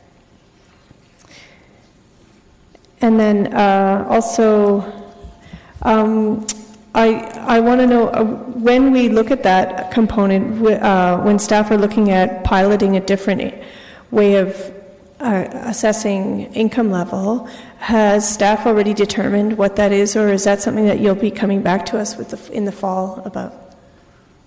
So through you, Madam Chair, it's our intention, just through the discussions we've been having, to look at existing eligibility criteria. We don't want to be in a position of staff having to receive these applications and judge them on some new system of eligibility. So we will work with groups like Max and GRAC to try and identify what those tools are that we already have that we might be able to apply. So, for example, we had a conversation around the leisure access card might be one way of testing financial eligibility for accessing the program. If you're eligible for a leisure access card, you would meet the eligibility criteria for this, for example. Well, we would certainly need to do some work around that, and we can certainly bring that back to council if you'd like. Yeah, that would be great. And then, I guess my time's up. Thank you. All right, next we have Councillor Schneider. Thank you, Chair Galloway Seelock. In this pilot for evaluating the initial clearing of the 8 centimeters of snow, have we factored in the cost of turf repair afterwards? Because this is something that, from my research with other municipalities, that when we clear the sidewalks, there is turf repair. So is that factored in with that cost? So through you, Madam Chair, it is not. It is one of the elements of the pilot we would need to be testing. Staff is acutely aware that this would probably result in fairly significant amounts of turf damage and some as yet unknown costs associated to that. We know that even where we are undertaking sidewalk maintenance, we create turf damage ourselves, and so it would be expected that a contractor would do at least as bad as we would do on that one. Okay, because I think that's really important to have that costed in the overall project as well. One of the other things that I'm concerned about is when we conduct the review of the required level of service. Will we be using visuals so our residents have an idea of what to expect or what they expect?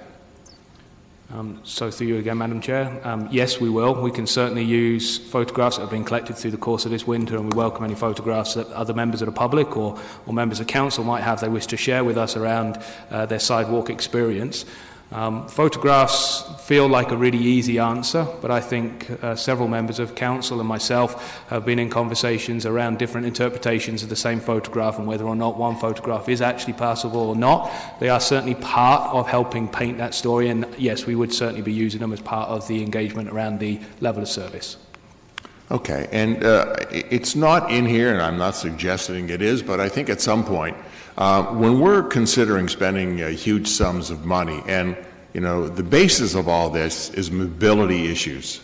People that are shut in, they can't get out during storms like this.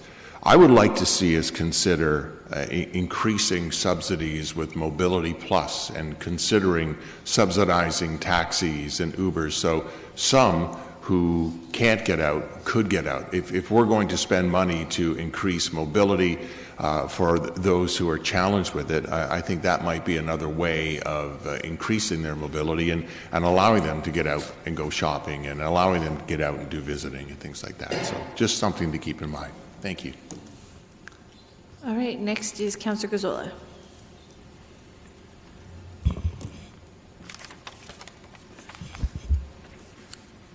Looking at item number 2, can you tell me what the what the difference in cost is if you go to a pilot where we look after all the snowfalls, as we were going to do last year?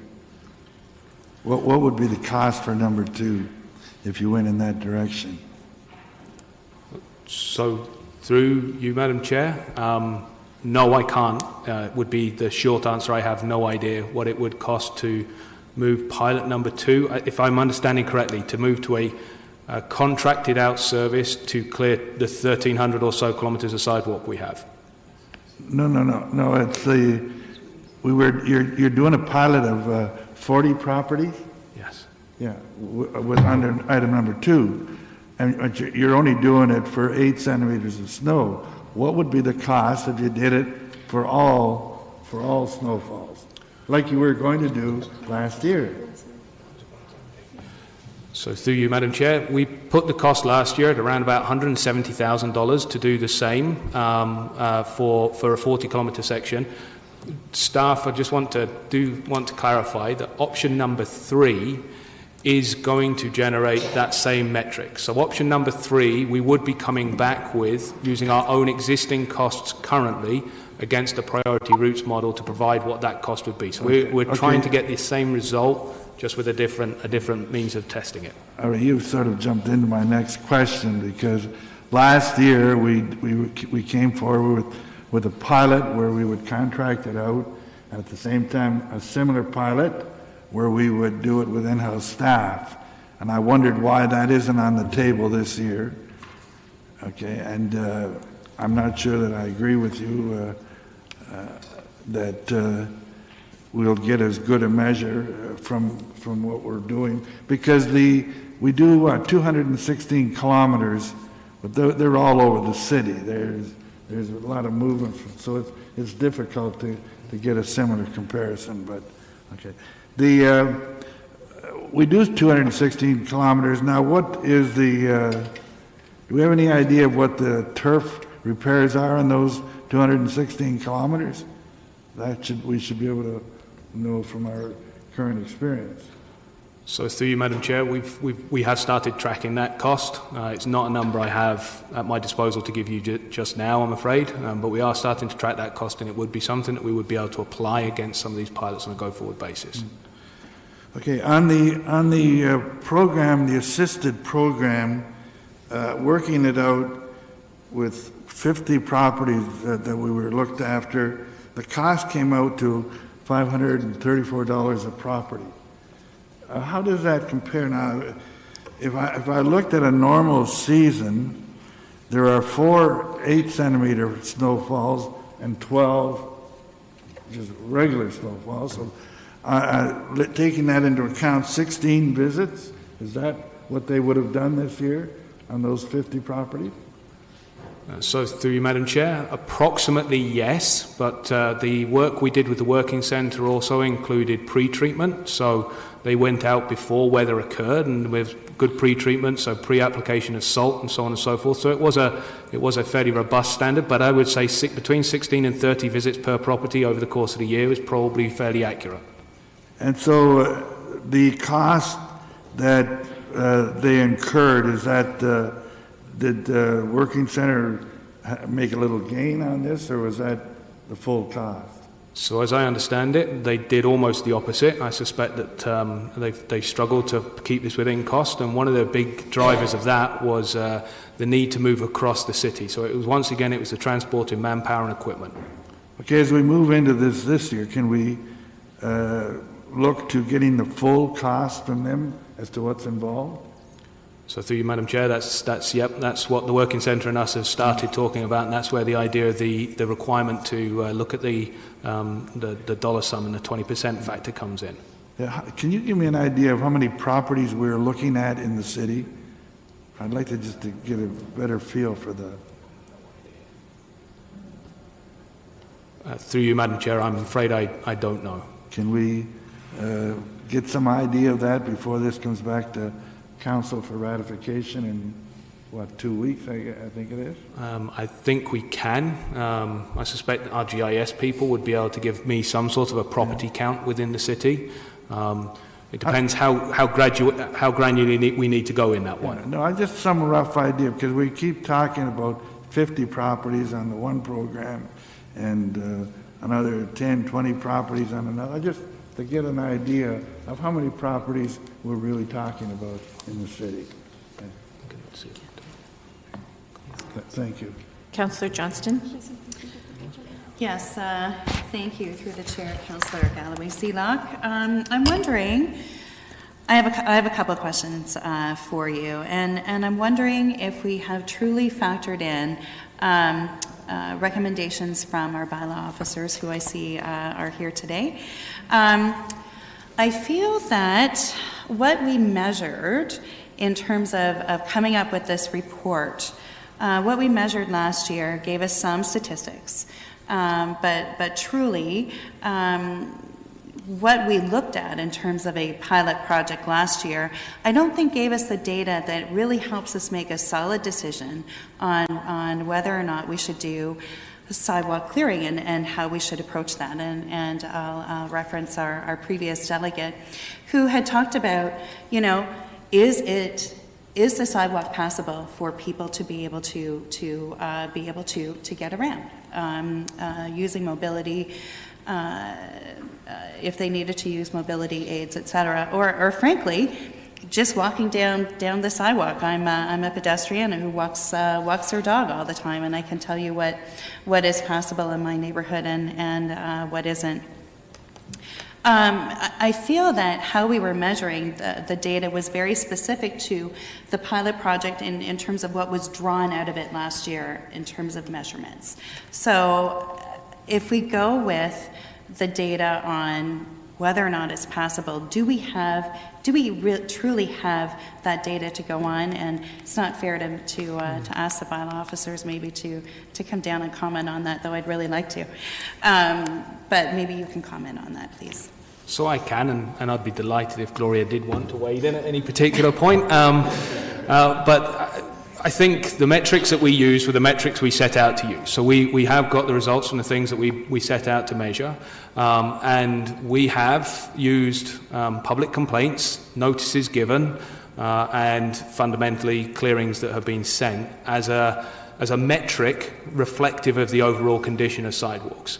I.e., if our bylaw officers are finding a higher number of complaint-driven notices that are not needing to be sent for clearing, that is probably indicative of those sidewalks being in a generally better state. I don't think any of us would suggest that says that means that they are more passable, or that we have created a passable sidewalk network in the city, because we still certainly did see thousands of complaints, and we did find some that were not in compliance with the bylaw. I think it's just I'm not quite sure what it would take to assess what that passable standard would be. That might be something we can look at in future years. Thank you. Did you want to add something, Gloria? Yeah. So through the chair, the only other thing I wanted to add was we had a huge anomaly this winter in terms of the weather conditions, which at one point made it almost impossible. So I think, this year probably wasn't the greatest in terms of weather to do that metric and that measurement to see moving forward how we should do things. We did have an increased level of complaints, and we were inundated with complaints at one point. So I think we have to consider the anomaly this year with both that deep freeze that we had, but also the lack of salt that was available that made it impossible for people to get their sidewalk cleared. Thank you. Good points on that.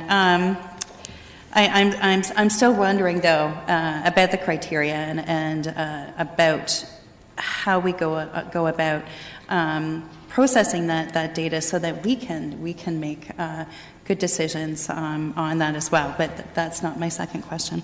I was wondering about the working center pilot project. What I heard from some people in my ward, I have a lot of seniors in my ward, and was that when they called about it, that sometimes getting the working center to go out to outlying areas like Forest Hill, where there's a number of seniors, that was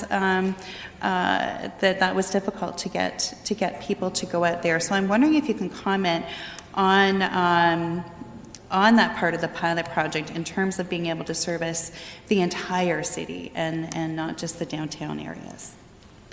So through you, Madam Chair, we did hear from the recipients of the assisted services, and they were citywide. We didn't actually we had, I think, one complaint, and it was an oversight on the part of the working centre, but broadly speaking, this pilot was a tremendous success and did achieve citywide coverage. So we didn't hear that one coming through. It's interesting to hear. We can certainly take that one back and look at it. Okay, I appreciate that, and I will say that I'm in favor of the Councillor Marsh's recommendation about increasing the amount of money available to that piece. Thank you. Okay, up next is Councillor Michaud. Thank you. Just a couple of questions. So the initial snow clearing for 8 centimeters of snow, is that what's a standard to do the roads? 8 centimeters, or do they go out when it's less? How does that work? Sorry. I don't really have a concept of how that is. Yes, so through you, Madam Chair, the 8 centimetres was picked as a trigger. It's a trigger that we currently use. It's the point at which we would declare a snow event. So it's a snow event at 8 centimetres. I'm still getting there, getting my head into road speak now. But yes, it's a point at which we would class a snow event. So it's a fairly heavy snowfall, is 8 centimetres. All municipalities that we are aware of that have engaged a programme have a trigger level. They don't undertake complete snow clearance, they do have a trigger level. So this allows us to test what that trigger could look like on an existing trigger that we have. In the roads environment, there are different triggers that apply to different classes of roads. Okay, so it's not necessarily, we're specifically speaking of priority routes. So if we talked about earlier, the delegate talked about, he could see snow clearing on priority routes on those roads and sidewalks at the same time in an area. Is that what this test, is that what your pilot project, do you envision that being? So kind of.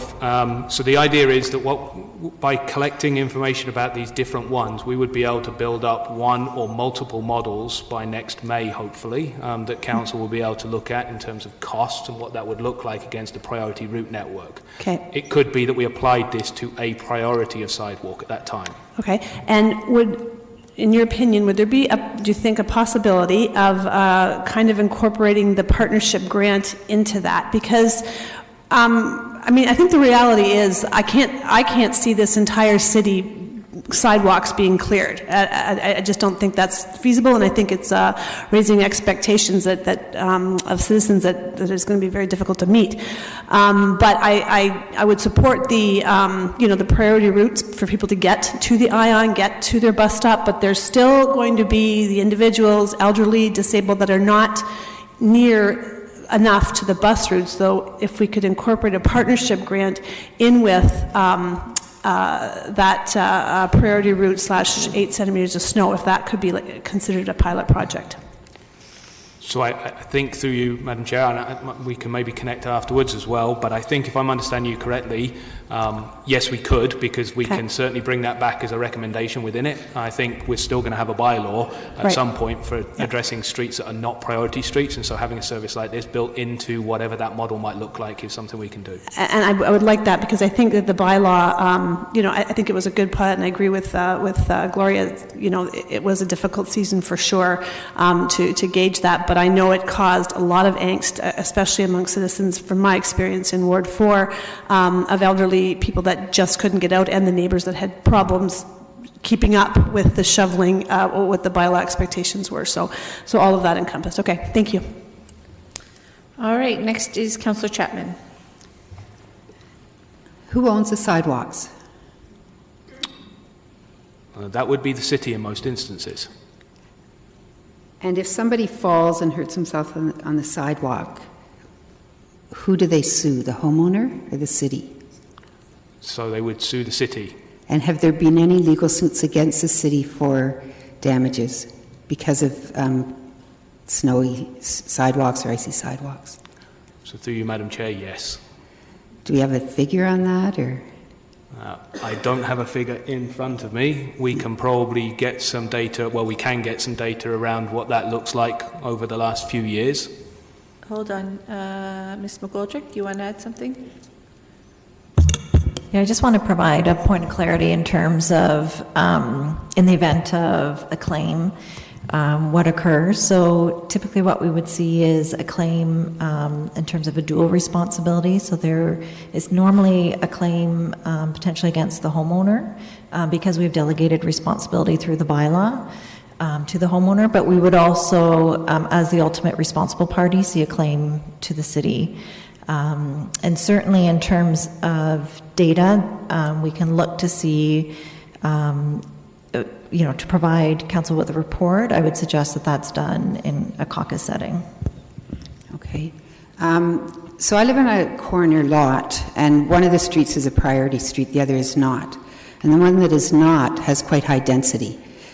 If I lived in a townhouse at the end of my street, which is a low priority street, and I can't get out to a bus stop or whatever, what recourse do I have? Can I call the city and say, look, I have a doctor's appointment, I need to get out of here? What does the city offer a person in that situation?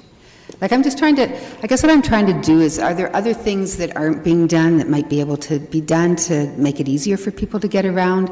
If we're not going to go with a full city clearing the sidewalk model, which is, to me, the only way you can sort of guarantee full access to everyone in the city, whether it's contracted out and done through partnerships or however it's done.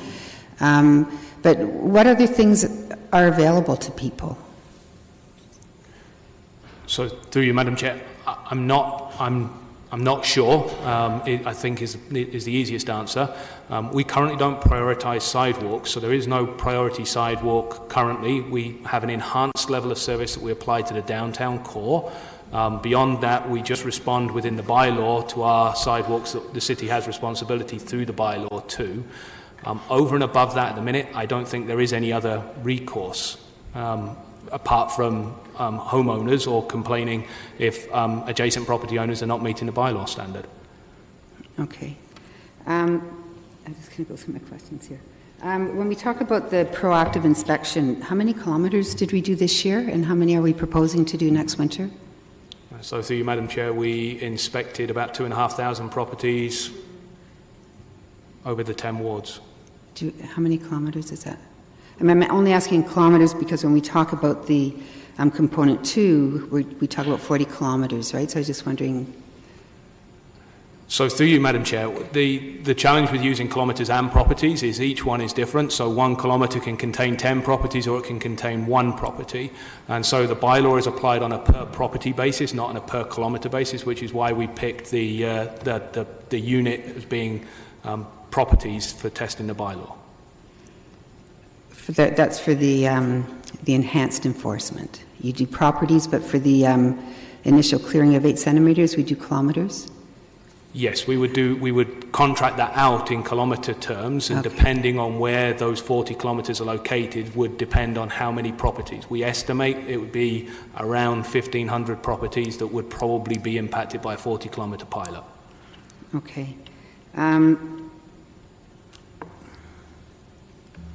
How much snow is too deep for a wheelchair, for somebody using a walker, somebody with mobility issues, or a mother with or a parent with a stroller? So through you, Madam Chair, I'm certainly not the right person to make comment on that, unfortunately, but that would be one of those conversations that we would be having through the summer as we look at the service level within the bylaw. Okay.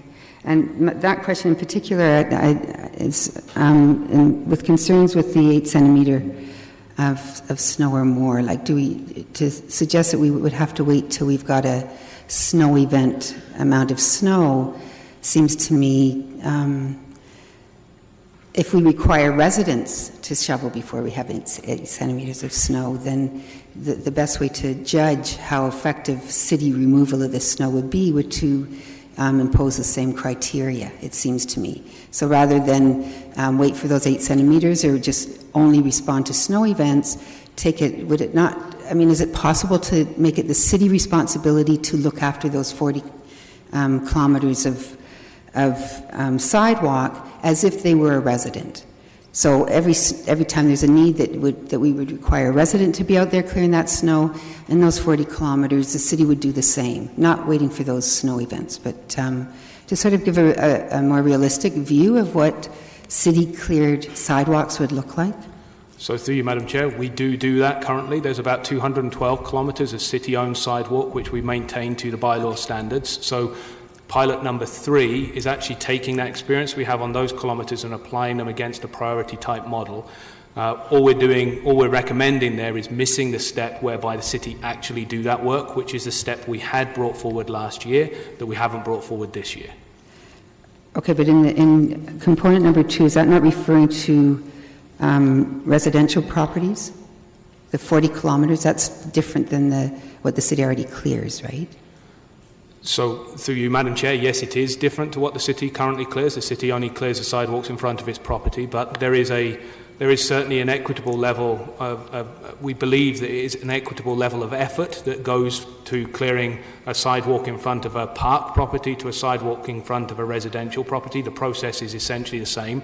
And that's why we feel that, although it may not be specific, we're able to get certainly order of magnitude cost by doing that data-based exercise. Okay, can I just ask one more question? Sure. because I think my time is up. Sorry. I know salt has become an issue. Is there any thought of increasing the amount of beet juice? I don't know if you call it beet juice, but the beet composition solution that has been known to be useful in the winter. Has there been any thought of increasing the use of that and in turn reducing the amount of salt that's being used? So through you, Madam Chair, so all de-icing techniques at some point do include salt at some level. There are a couple of challenges with using beet on a sidewalk environment. We don't have the equipment currently that can apply that, and it also requires some degree of activation, so it needs a fairly high level of passing, and I'm going to quickly glance over my shoulder to make sure I'm being accurate. And so we don't have that same level, so it's not an application treatment that would likely create much impact on a sidewalk environment. Okay, thank you. Mayor Verbanovich. Thank you very much, Madam Chair, and thank you to staff for all the work that's been done in putting this report together, the work that's been done over the last winter, and now getting us to this point. I'd be remiss if I didn't state I certainly would like to, would have liked to have seen more go forward, but I'm also cognizant of the mood around the horseshoe, at least as it existed last term. My question with respect to number 2 in the recommendations, is that dealing with all of the roads in that section, or is it dealing with just the regional arterial collectors, the bus routes, ion routes, and so on? Sorry, through you, Madam Chair. The second pilot, the 8 centimetre pilot, would respond just to sidewalks, not roads at all. It's just... Sorry, no, I realize that. Sorry, but I meant the sidewalks on regional and arterial collectors. Regional arterials and collectors, as well as bus routes and ion routes. So we would look to trying to find as representative a section of 40 kilometres as we can that would pick in things like residential areas, institutional, hopefully some employment areas, as well as some curb-face sidewalk and various different other criteria. So we haven't picked where that 40 would be yet, but we'll try to pick up as much as we possibly can in it. And component 3 would, in fact, not include, I presume, residential sidewalks, but would, in fact, focus more on regional arterial and collectors, perhaps neighborhood collectors, bus routes, ion routes, and so on.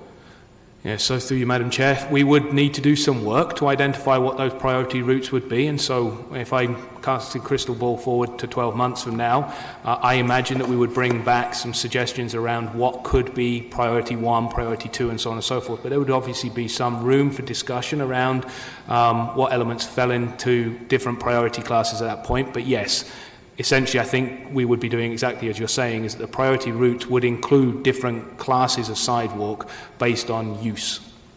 Okay, thank you. Madam Chair, those are all the questions I have.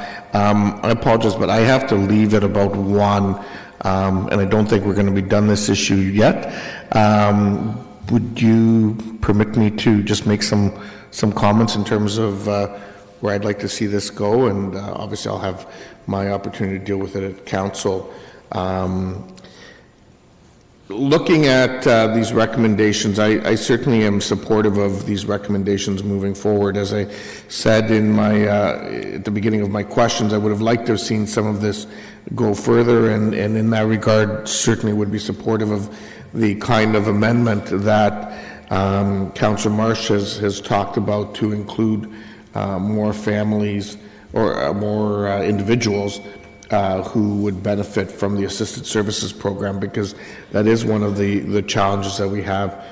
When it comes to the issue of a survey, and I noted that the question was asked of a delegation if they would abide by a survey, I think we need to, I believe that a survey such as this, while seeing it statistically representative is important, I also believe that what's equally important is that this is a tool to guide council, not a tool to commit council. And I'll say that because, in my view, the accessibility of the minority, and when I say minority, I mean those who may not be fully mobile, should not be subject to the desires of the majority. In other words, as a city, we don't say, well, the minority need access to accessible bathrooms. Should we see what the majority think and put them in? As a city, we don't say, do the minority need ramps at the end of sidewalks? And let's see what the public thinks, and if the public says no, we don't put them in. We do it because it's the right thing to do. And, I recognize that for some, moving forward on this issue is a difficult journey, and it is a difficult journey for some in our community. But I can tell you, as someone who, quite frankly, last fall had some mobility challenges for a short period of time, I can tell you it's not a pleasant circumstance when you're dealing with large mounds of snow, trying to get off of sidewalks at corners that haven't been cleaned and so on. So I can only imagine what it's like for people who have to live that each and every day. So I guess the only thing I would ask of council is many hours of good work have gone into this. I certainly would like to see us take a bigger step quicker. But I also recognize that this probably reflects a sense of where council may be, and I would hope and would not support seeing this watered down. If anything, I would support it being augmented in some areas. So thank you for indulging me in that regard, Madam Chair. No problem. Safe travels. Councillor Davey, you still had questions? I do. Thank you.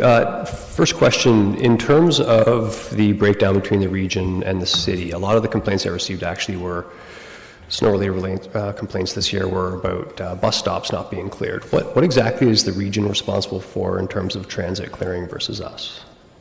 So, through you, Madam Chair, we don't undertake any transit clearing around the bus stops or anything else like that. It's a regional responsibility, and I believe it is a contracted out service. Okay, so if we do these priority routes, then we would essentially be helping out transit on behalf of the region, in some senses. So through you, Madam Chair, we would not be clearing out immediately around the bus stops, the bus shelters, and so on and so forth. That would still be on a regional responsibility. We would be looking at the sidewalks, but I suppose in theory there would be some benefit served there. Okay, thank you. The cost of this, I know it's 70-odd thousand for the pilot. Remind me what the cost would be if we were to do the option number 2 citywide? So we had pegged that last year through you, Madam Chair, at around about 170, I think. Sorry? Around about 170,000 for us to do for the 40 kilometres. Did I understand the question? No, I mean for the entire city. If we did the entire snow event, the 8 centimeters for the entire city, if we expanded it citywide, what would that amount be? I'm afraid I don't know what that number would be. You don't know what the number would be. Okay. I recall it being in the past report at around $1.7 million. I apologise. I may have a number. Yes, we do have an order of magnitude cost of around $2 million. Sorry. Around $2 million. Okay, thank you. Remind me, when's the last time we approved a brand new service that cost around $2 million a year? Because I don't recall one. Does anyone recall a service that costly? Looking to staff? I'm not seeing anybody who would like to respond, so that might be something to follow up on at post this committee meeting. Thank you. I think the point is that it's significant. Right now, we're talking about contractors doing this work. Do we have any ability to restrict the amount of salt that contractors use? Because I understand from our regional counterparts that they cannot for liability reasons. Through you, Madam Chair, it's one of the challenges with working with contractors. They have the same liabilities. They accept the liabilities that we do, and we We are aware, anecdotally, that contractors do tend to use a little bit more salt to try and mitigate that and minimize that risk, but that is anecdotal. I have heard the region has tried to rein that in unsuccessfully because of that liability. Can you confirm that? So through you, Madam Chair, I've been speaking with my counterparts at the region, and they have certainly expressed concern around contractor salt use. Okay, very good.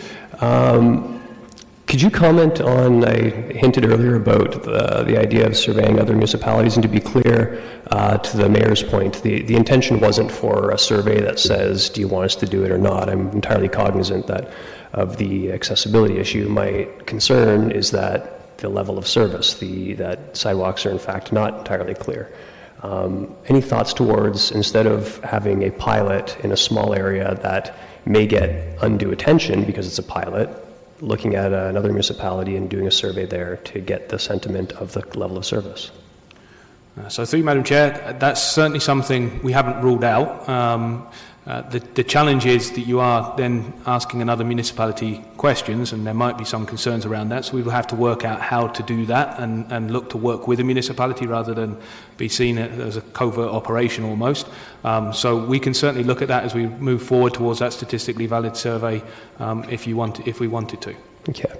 Sorry, going back to the cost for a second, that $2 million estimate, was that contract service or city service? That would be for contract services. Okay, so it's been established that we can't control the amount of salt that the contractors would use. If we were to have the city do this work, what would happen to that dollar value? The $2 million dollar value, would it go up? If the city was to do it, yes. A significant part of the costs we're predicting under both the small pilot and under that $2 million would actually be standby costs. We'd be paying for people to have equipment and manpower at the ready, but not necessarily deploy it. Okay, so we don't actually know how much it would go up. Through you, Madam Chair, no. Okay. I think that covers the questions that I had. Okay, thank you. I am just going to do a time check. We still have half an hour, but we haven't gotten into comments. I have one quick question, and I currently have at least four more people in the queue. I don't know if they're questions or comments. So I just have one question, and it's probably for Gloria. Has it been looked at that I came across a situation this winter when one of the bylaw officers was going around doing dog licensing. Do we have the ability for those officers to do dog licensing as well as doing sidewalk snow clearing, because they're already walking along the sidewalks? Is that something that we could do so we could cover more kilometers from a proactive standpoint? Through the chair, we utilized the proactive officers this winter when there was no snow on the sidewalk to inspect, and had them doing dog licensing. The only challenge we would have to look at is the amount of paperwork they have to carry for both of those bylaws. We'd have to look at having something a little bit more technical, and maybe providing them with some other equipment, because that would be an awful lot of notices that they'd have to carry for each of those bylaws. So it would be doable, but I just think we'd have to look at how we did that and how much we'd actually get done. Yeah, okay. I'd like that to be something that we look at potentially doing if it's feasible.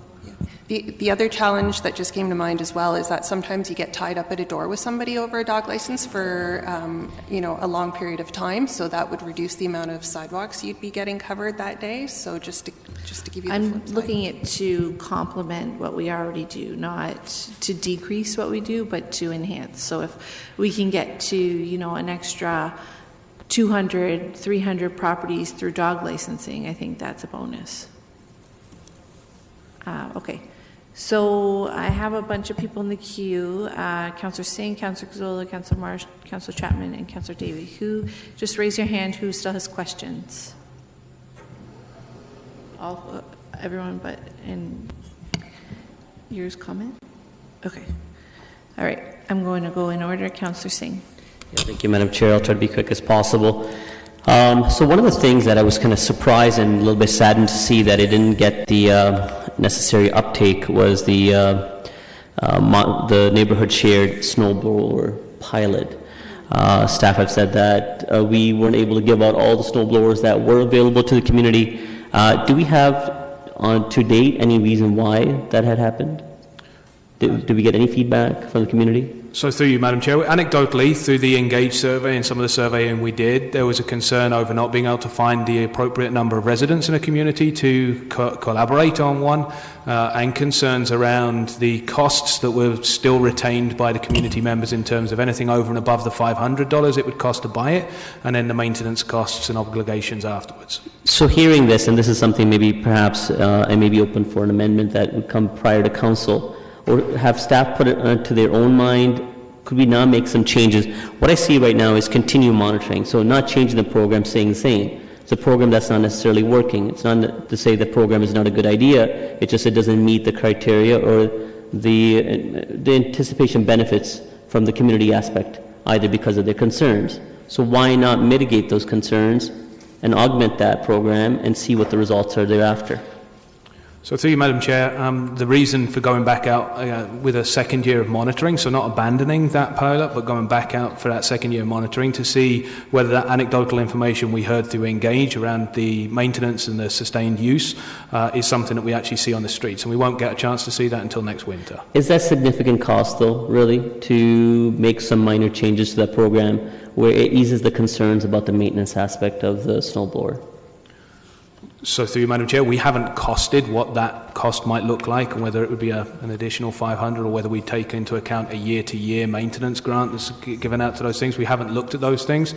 We could, if we see good success with next winter, we could bring that back. Is this information that could be made available prior to this coming back to council of what those increased costs could look like so that they could be mitigated for the homeowner? I'm not saying right on spot right now, I'm saying prior to council. So through you, Madam Chair, I can certainly take that away. It feels a little unlikely, but in terms of finding out what those costs would be, but I can certainly look to see what. I would look to staff to give some rough estimate, because that may be a change that some of us, or at least I, around the horseshoe, would be pushing for, because I really see a uniqueness out of this program that we're not necessarily utilizing, because I think even the pilot project, it's still a partnership because the homeowner is still required to less than 8 centimeter, and this is a different aspect of that partnership. The other question is similar to question for item 6. Have we looked at pay for service? A program, something similar to what we have for our crossing guard program. These are neighbors helping our kids get safely to school. Have you looked at perhaps utilizing that way as opposed to, so, someone's wanting for that part-time work or side hustle on a neighborhood, we provide them that snowblower where we're minimizing the effects to, the lawns and sod because it's done through a snowblower as to large machinery. Why not try that approach? So through you, Madam Chair, we have looked at similar models that some other cities and municipalities have implemented. So there are some other models that are not dissimilar to that, and it would certainly be something we can bring back. So my concern is at this point, what council will end up doing is giving direction to staff to proceed forward with the 7 laid out recommendations, and it comes back next year. But at that point, we're at a junction where we're supporting or making changes to how we do things. And there may not be enough time to still continue on gathering more information. Now's the time, that 1-year cycle, that we got to apply all the available options as opposed to looking at it down the road. Because again, we may be making some drastic changes come a year from now. So I'll look to connecting with you offline prior to council, seeing what that program could be like, and see if that's feasible or not. Thank you. Councillor Ioannidis.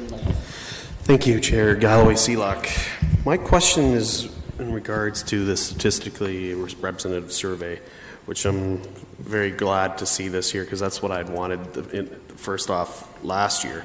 But my concern is, how are we going to collect the data and ensure that the integrity of that data is not breached? So through you, Madam Chair, the statistically valid survey that we're proposing is embryonics. It's in the same way as the other surveys we do, so we would be looking to go outside of the organisation, use a third-party provider who's skilled and experts in this field to collect that data. Sounds great to me. Thank you. Councillor Gazzola. We currently look after 216 kilometers of the city, which is about 20% of all our sidewalks. We increased that this year. Can you tell me about how much we increased it? Increased the amount of sidewalk in the city? I'm afraid. No, we increased what we looked after. You did this in the budget process. What was, it is now 216, what was it before you increased it? Well, we'll come back with that, okay? Hold on, Ms. McGoldrick has an answer.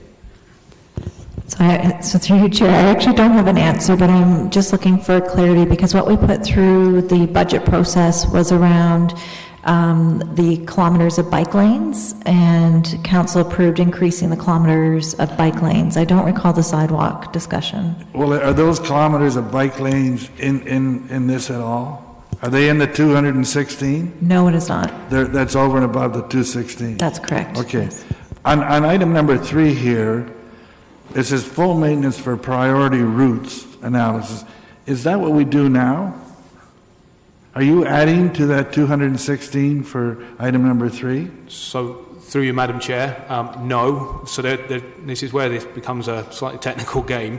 So the sidewalk, we do add to that periodically, where the city takes on for example, a new park which has a sidewalk associated to it. That's where we would add to the kilometres. Where we're seeing the significant growth in our network is actually in the multi-use trails and paths, which is not part of that 216, it's over and above. Okay, but this analysis you're doing is on the 216 that you already do. You're not doing any additional sidewalks this year to do item number 3. That's correct. Right? Okay, that's what okay, on the, I want to go to the grant system. Were we able to acquire snow blowers for $500? So through you, Madam Chair, we didn't buy the snow blowers. We provided a grant, and it was up to the homeowners to spend $500 or more. So you don't know what they cost?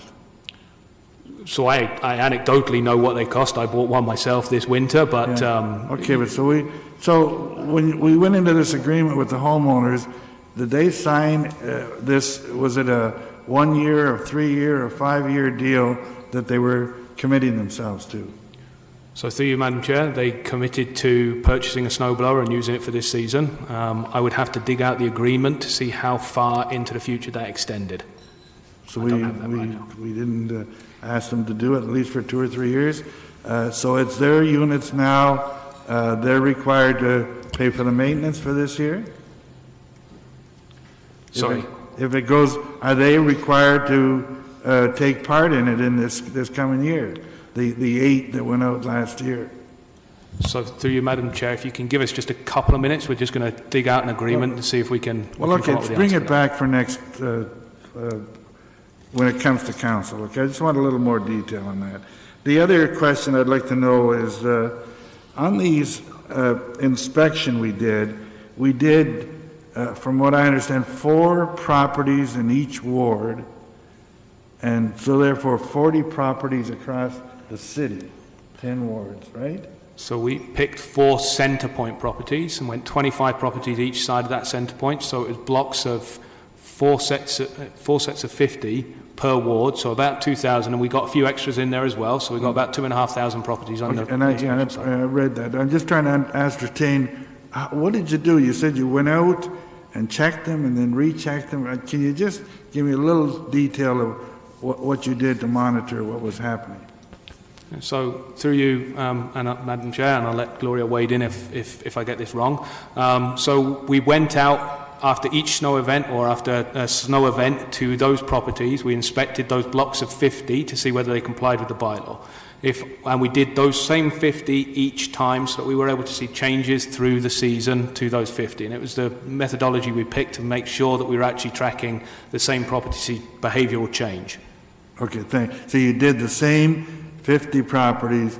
Now, last year we had 12 sort of regular snowfalls and 4 snow events. Did they go out 16 times to those test properties, or 4 times, or how many times? We managed twice through. Oh, only twice, yeah. So they didn't cover all 4 major snowfalls. So we covered all the snow events, but we covered different properties on each one of the snow events. I'm not sure I'm clear on that, but okay. One last quick question: how many icy rains that we had last year. Freezing rain events. Do we know that? Through you, Madam Chair, we think we had... Well, bring it back 2 weeks' time. Okay? That's one thing you don't provide. Okay, thank you.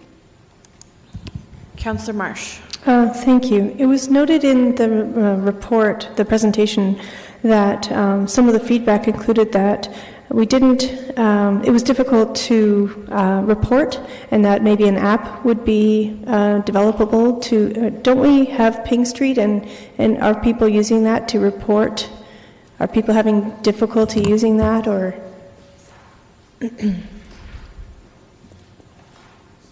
Oh, sorry.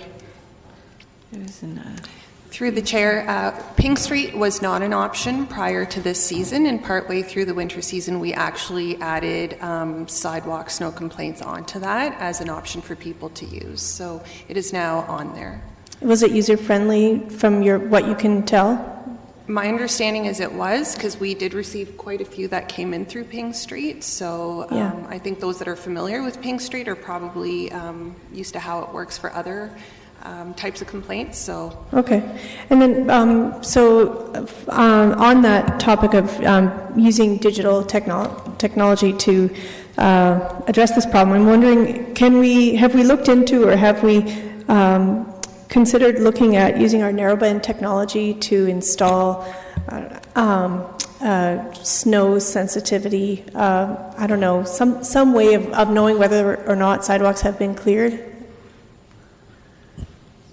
So, through you, Madam Chair, we had a pilot that we suggested last year, which was to do with pavement sensors. They weren't so much to remotely monitor for bylaw, but for us in terms of operational ability and whether we should be gearing up for operational activities.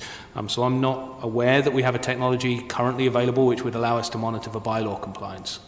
Right. So we turned down that opportunity to pilot that in June 2018, but I suppose that that's still an option if council were to direct staff to do that at some point in the future.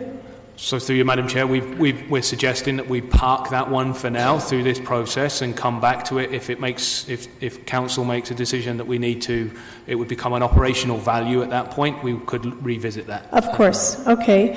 And then for program component 3,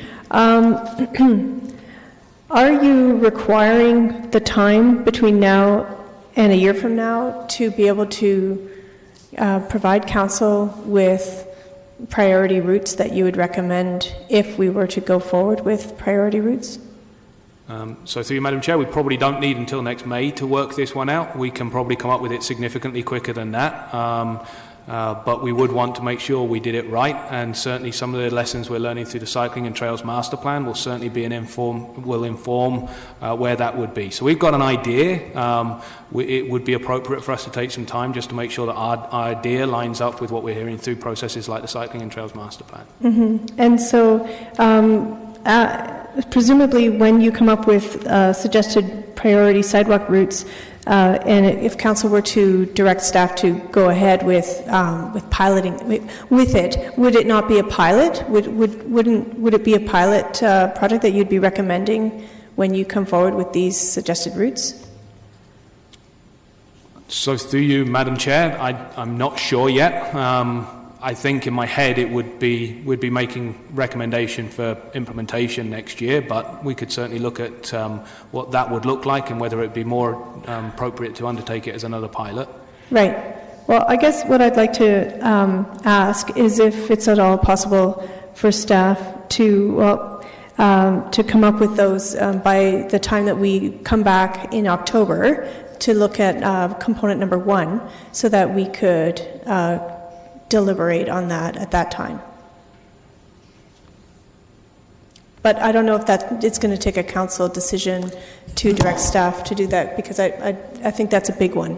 I'm not presuming to direct staff. I just want to ask if it's possible, and if we can do that. Ms. McGoldrick? Yeah, so through the chair, it would not be possible to implement another pilot as of October of next year. In fact, we do require decisions made prior to the end of June on what next year's winter season looks like, because over the course of the summer, truly winter is a year-round process for staff, and over the course of the summer there's detailed planning that takes place to be able to prepare us for the next season, as well as hiring of staff, making sure we have the appropriate equipment. And so to look at adding additional routes through priority, that would be October would be very late in the planning cycle to be able to accommodate that. I would suggest that, come as we look at priority routes and replying back, and we'll have costing based on our existing maintenance, we can certainly provide information in terms of full implementation or potential pilot for next spring.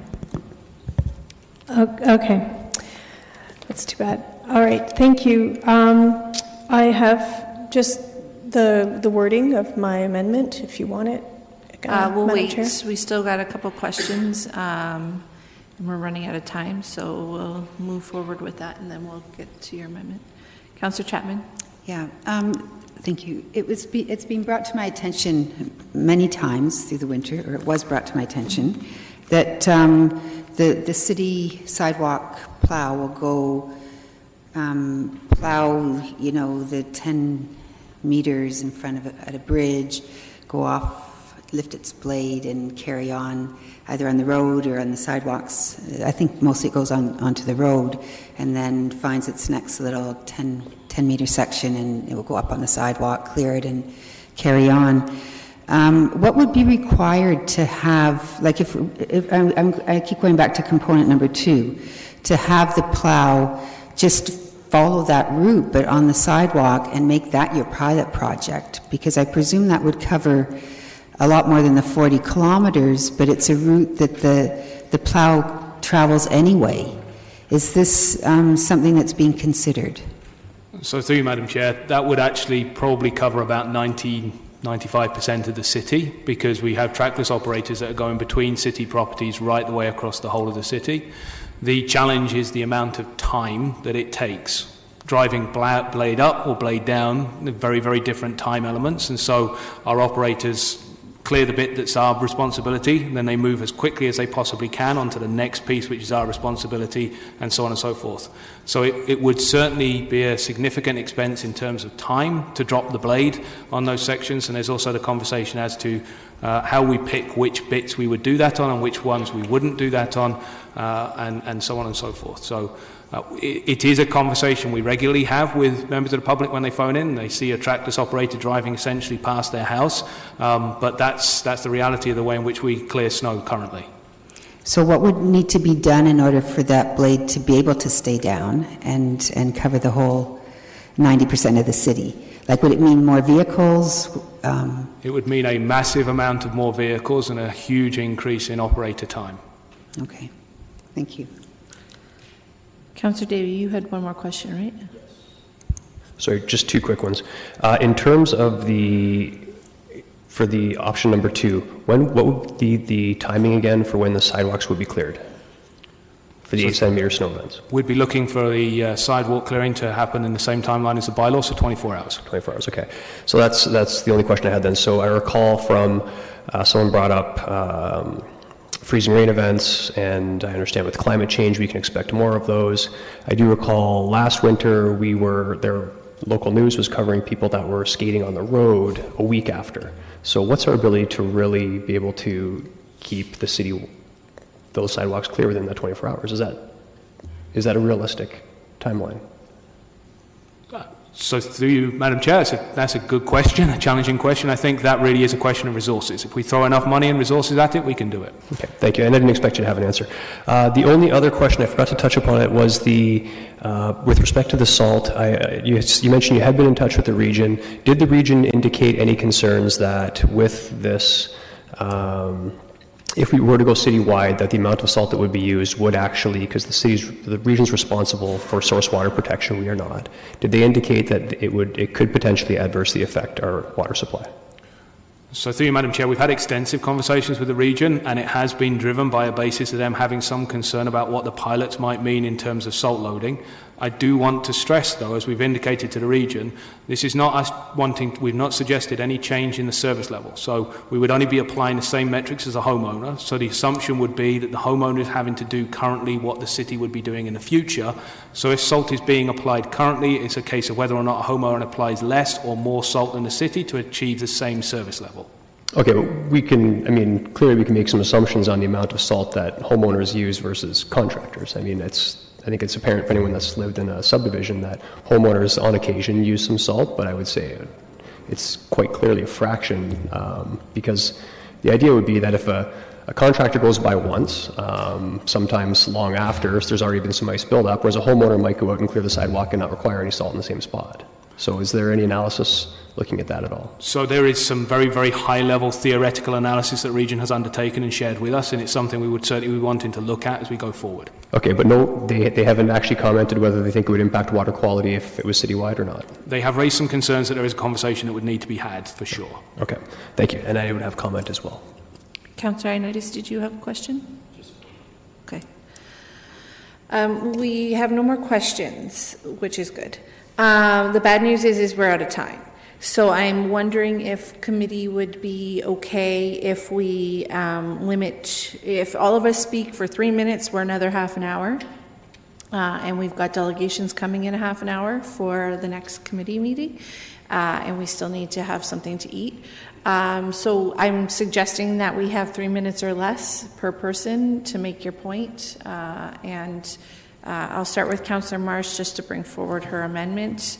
Please put everything, all your comments together, amendment and all. So Councillor Marsh, bring that forward, please. Okay. I think I made it clear before that I just feel that staff should be directed to expand the assisted services for sidewalk and window clearing pilot to a maximum of $75,000 to provide at least 100 residents with this service in 2019-2020. Okay. Thank you. Did you want to make some comments? Oh, just that we have seen that this was valuable to the residents who received the pilot. I think that absolutely staff have identified that we have opportunities to increase the efficiency so that it doesn't cost as much as it did last time. I'm hopeful that we can find efficiencies, but really when it comes to accessibility, it's not about dollar figures as much as it is about making sure that we have equity in our community. I also think that it's really key to note that 50 people put their names on the waiting list and weren't able to get the service up and running in this past year because it was a short window of time before the snow began to fall that people were able to sign up. So as more people became aware of it, I think it's important that we expand the service. Thank you. Next is Councillor Ioannidis. Yeah, thank you, Chair Galloway. See, I won't be too.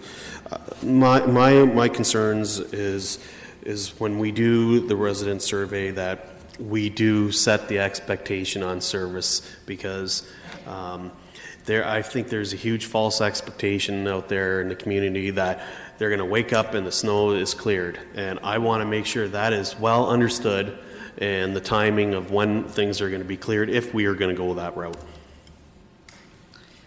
Thank you. Councillor Singh. Yeah, thank you, Madam Chair, and I'll also try to be very quick. This is a really difficult topic at hand, and it's tough to get it right because I think although there are challenges, we have had a really great relationship with our homeowners who have been taking upon themselves to do this service for their neighbors, for themselves, and for the city. And I think that's what I would perhaps want to put greater weight on, us exploring those continued options, as opposed to dynamically changing how we do sidewalk snow clearing in our community. But aside from that, I think some of the recommendations that are out there, the 7 will probably help us to achieve that and seeing what the next course of action will be. I think they do need to be enhanced and some improvements need to be made, some of which are being done by a motion, some more I will be looking for staff for additional feedback. But one thing I want to take a moment on is thank staff, both Ms. Hosseini and Mr. Lovely, of the great work that you have put together, and of course from our bylaw team, to bring this about, this report, and the continued work that will proceed as well. I think this has been a great challenge, but I think it has been handled really well by staff, and hopefully the senior leadership team can acknowledge the great work that they have done. Thanks. Thank you. Councillor Davey. Thank you. I first want to comment on the idea that the city owns the sidewalks. The city doesn't own sidewalks. The city owns parks and roads as well. It's been posed to me before, for those that want the city to do all of the work, well, why don't you start asking residents to shovel the roads in front of their house and their parks and that sort of thing. But the reality is the residents own the city. They own the sidewalks. And obviously asking them to shovel the road in front of their house is not practical. Asking them to cut the grass in the parks is not practical. But asking them to clear the sidewalk in front of their house when they're most likely out shoveling their driveway anyway is a reasonable thing to ask of our residents. And it's an environmental thing to ask of our residents because it uses less salt. We're not talking about option number 2, which I will move deferral, Madam Chair, just so you're aware, until we get a statistically significant survey coming back. Option number 2 is not a small pilot. We know where it ends. We know it ends at a minimum of $2 million, where we pump all kinds of salt into our environment and damage our water system and our ecosystem. Or the city does this itself and somehow tries to figure out how to not use salt, and it's even more money. This is the problem. This is what we need to grapple with, okay? Now,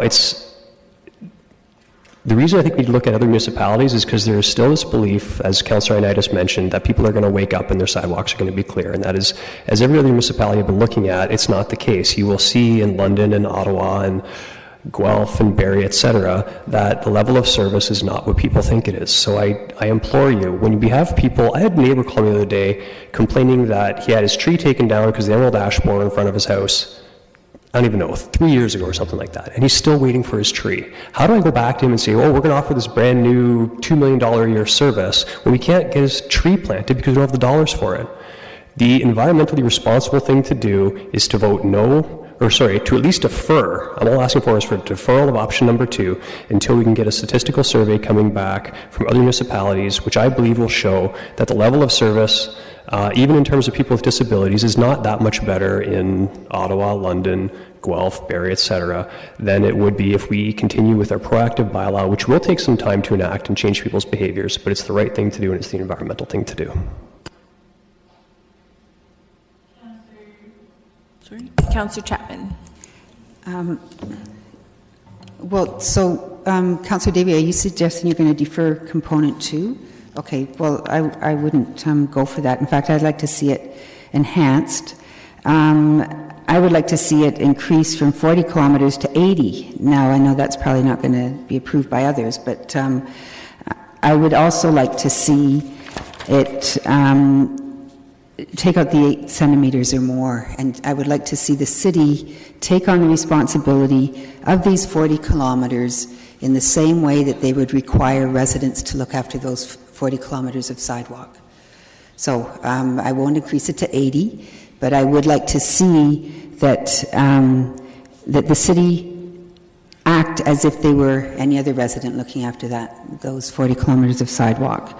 And I do see that we have to get to a point where we stop having pilot projects, because this, to me, just prolongs the issue, and people's lives in the meantime are negatively affected.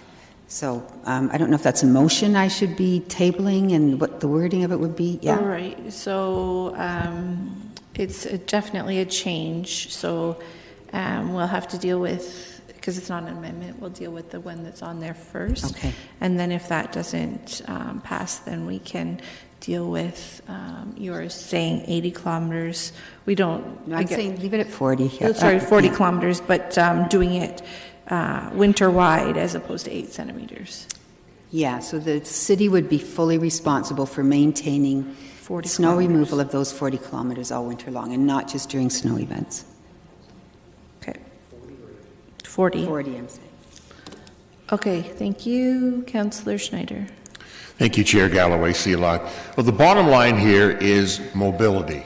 And what is the best way to achieve that, to provide mobility? Councillor Michaud and Chapman and Johnson and I met with the MAX advisory, and they're right. What we do for those with mobility challenges, we do for all. My question is, what is the best way to achieve increased and certain mobility for those who need it? For the city to do this, the standard has to be the Cadillac. If we don't go for the Cadillac, it's not going to be any good. I have experience. My wife owns a restaurant in Elmira. They clear the sidewalks there, and I can tell you from sitting in that restaurant and talking to residents, they're not happy with spending $50 a year for service that they don't think is satisfactory or achieves that mobility. So if we're not prepared to go all the way and throw all the resources possible at this, it's not going to work. The standard has to be clear, it has to be achievable, and we need to be able to meet that standard. We have to also acknowledge that on some days, winter is going to win. There is nothing we'll be able to do. Winter will win. There are conditions like the thaws and the freezings that we had that affected the ice this year. It's tough to consider that. So we could clear snow, but snow can melt and form ice. There are things that we could do, like really think outside the box. Like if we think of it, the city with our purchasing power could probably do a mass buy of 300 snow blowers at $800 each, put them around the city, hire citizens to clear the snow at a much cheaper cost of what we're thinking of here. So just want to keep that in mind, that when we get the standard, we're going to have to be prepared to go for the Cadillac and the Platinum version, or we're going to get nothing but complaints. Councillor Gazzola. You're going to give me 3 minutes, I hope. Yeah, I want to use the first 30 seconds to compliment staff with all the work they've done. They've been doing this for I don't know how many years. They keep coming back and coming back with more and more information, and it's very good information. Having said that, I think I've been around here the longest, and I've heard the explanations many times. I know for sure that I have been shoveling sidewalks for more time than anybody else around this horseshoe. So I know all about that. Having said all that, I don't know the answer. I don't know the answer as to what the cost of this, to provide this service to the city. And I resent hearing a figure of 1.72 million. Those are just speculations, and if we don't know the answer based on facts, we shouldn't even be talking about that. And the reason we're doing these pilots is so that we can answer that question. I haven't made up my mind on this because I don't know all the answers. I don't know what's involved. But last year I fully supported every one of the pilots that staff put before us, because I feel only by going through those pilots do you get a complete understanding of what this service will cost. So we need to do that. I fully support the 7 options that are before us now. I was prepared, I was talking to staff about even expanding on number 2, going somewhere down along the lines that Councillor Chapman is talking about. I think it's important to get as many facts as we can so we can make a decision. There's been a lot of sucking and blowing around this horseshoe. A lot of people have made up their minds. They don't have all the facts, but they've made up their minds. And yet we'll come here week after week after week and talk about our pedestrian charter, about mobility issues and all of that, and things that we want to do to get people out walking and cycling more. And yet when it comes to something like this, we're prepared to make a decision without having all of the facts. So I fully support what's involved here, where we're going. Expectation management is an important thing, and that's why I would like to see these pilots where we do everything as if we were doing the complete city, so people can see for sure what would happen, and then give them some idea of what it would cost. So I totally support where we're going. I hope all members of council will support, and let's once and for all do the pilot so we can come up with the answers, and then when we have all the facts and answers, then make a decision. Thank you. Councillor Michaud. Thank you, Councillor Galloway. I fully, wholeheartedly agree with Councillor Gazzolo on this one. I think transparency is really important, and I think in order to be transparent, you have to have all the information in front of you before you make the decisions. I support a pilot project, and I support Sarah Marsh's motion on this. I just want to make a comment with regards to the salt, Councillor Davey. I think last year the salt was obviously the weather was a very unusual winter. However, I think when bylaw gets involved, as they did last year with homeowners, the salt was used like an exceptional amount of salt in order to literally beat a bylaw officer from giving homeowners notices. I know this firsthand. I've talked to many residents who ran out of salt, and I believe the stores ran out of salt because of the winter. So I'm not sure that going through a project like this and then study such as we are heading into, I don't think that's going to be a reason not to do it. So I support this. Thank you. Okay, that's all the comments that we have. Thank you for everyone for being succinct. I just quickly want to say that last year I took a stance with proactive bylaw, and I think that it did good things, but I think it's time to expand the program and take a look at what it would be like to do all 7 of the criteria that are before us in this recommendation. So I will support staff. I have some concerns with Councillor Marsh's amendment with the amount that it goes to. I would have been more supportive if we had gone halfway from 25 to 50 as opposed to 75, so that we were doubling that program, but we'll see where that lands. So with that, we are going to deal, first of all, I need someone to move the overall recommendations. Moved by Councillor Johnston. Recorded votes, okay.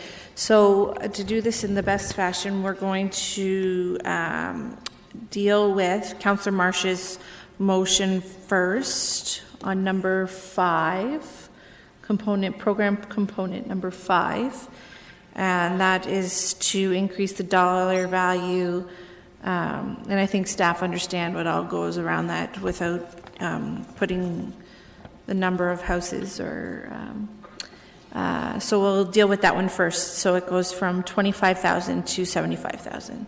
Recorded vote.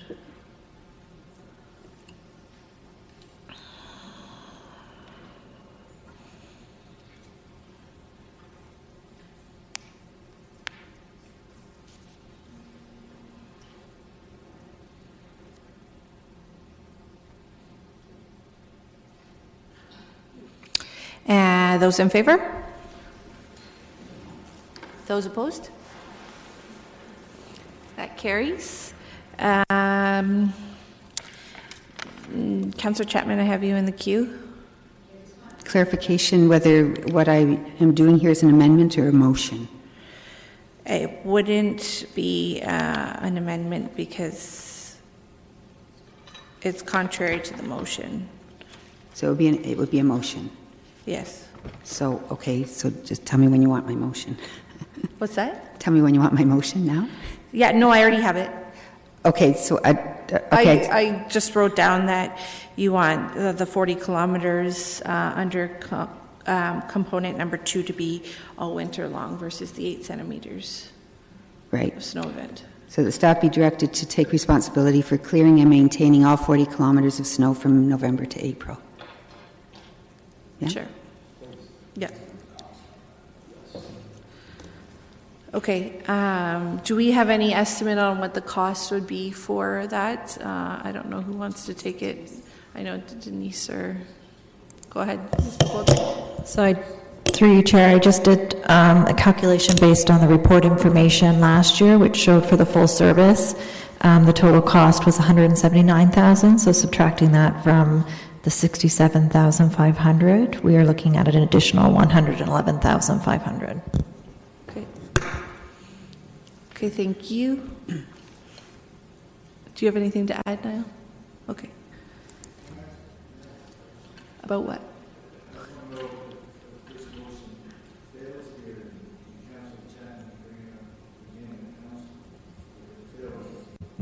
No, I think it can be brought up because it's not going to have gone to council yet.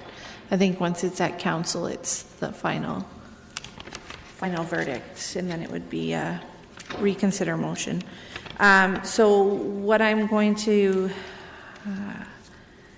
next we're going to deal with the deferral of component number 2, which is Councillor Davies' deferral. That was next that came into the line. To until a statistical survey from other municipalities is completed.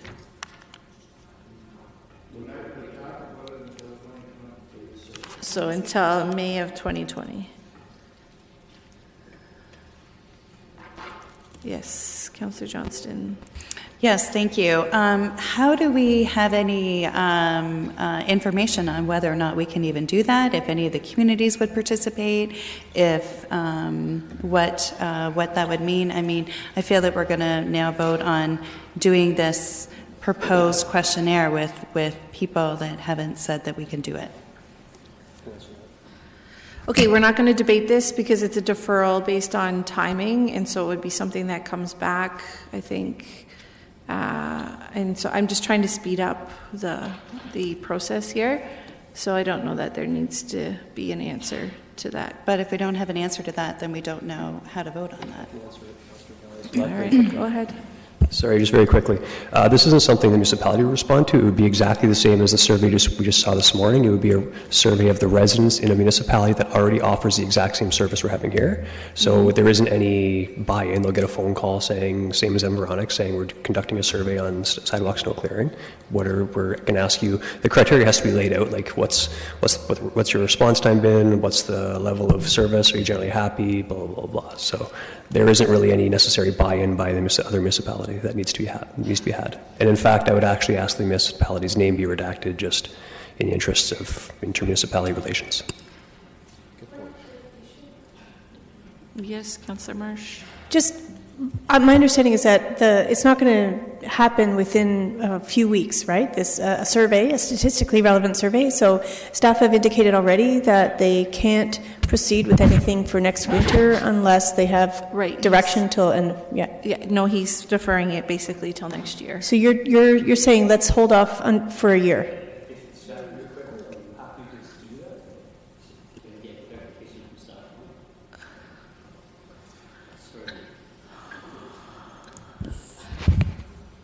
So if Can I'm you have it understanding- done by the next cycle of meetings? So through you, Madam Chair, if the request is that we can do a statistically valid survey in time to make a recommended change for this winter, we cannot do that. That would not be possible. And so I think if I'm understanding Councillor Davies' request, we would just defer that completely to a pilot to be done in the subsequent winter on the basis of that survey when we get the results. Right. Okay. So we're going to vote on that now. So it's deferring option number 2 basically until next May when all this information comes back.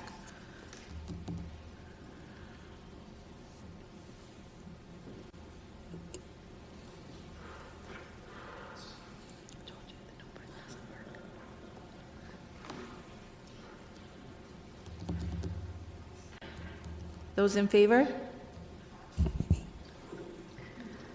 Those opposed? That is defeated. Now we will go to the main motion. But it's contrary, so do I take the main? Well, it's not, it's completely different than, so I'm looking to the clerk for guidance, I guess is what I'm trying to say. Through the chair, it would be the ruling, in my opinion, that it would be kind of a substitution in the sense that you would be able to delete the 8 centimeters and the project would go ahead. It's up to you whether or not you would like to rule as to whether it negates the intent, but the intent is to complete a winter maintenance program for 40 kilometers of winter. The idea is that you would just increase and enhance that idea to remove the 8 centimeters. Okay. So it's already been, so basically you take it as an amendment, basically? It would be basically a substitution or a strikeout would be more appropriate. Okay. $111,000 is a rough estimate of what we would be adding additional to what is already being proposed.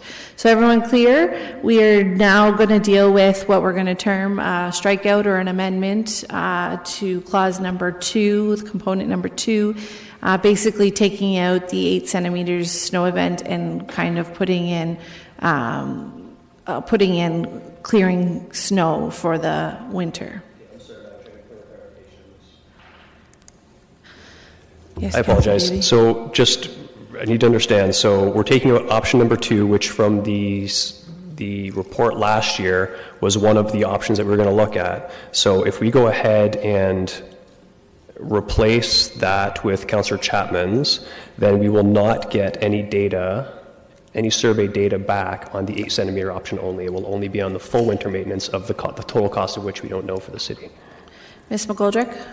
Yeah, through you, Chair. So Councillor Davey is correct by changing that option to the full service, essentially removing the 8 centimeters. We would not have any data on the 8 centimeter trigger. Okay, all right. So we're going to take the vote on that. So again, it's on changing it from the 8 centimeters to full service. I like those words. Recorded vote.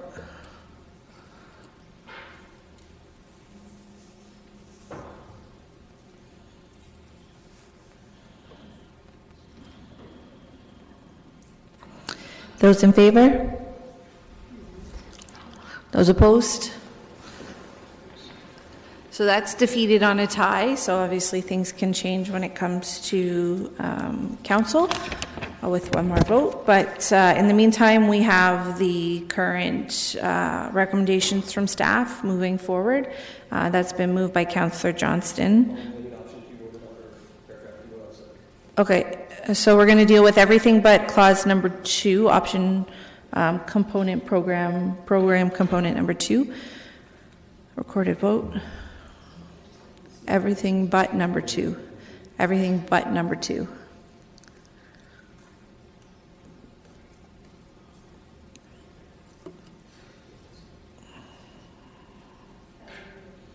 Yep.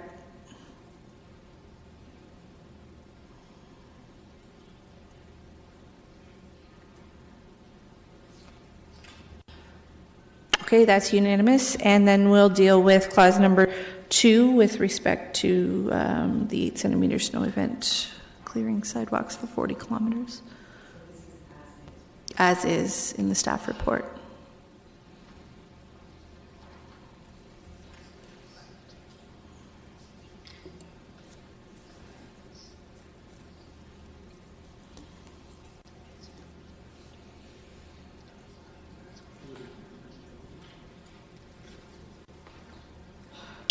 Those in favor? Those opposed? That carries. All right, with that, I think we are done community infrastructure services.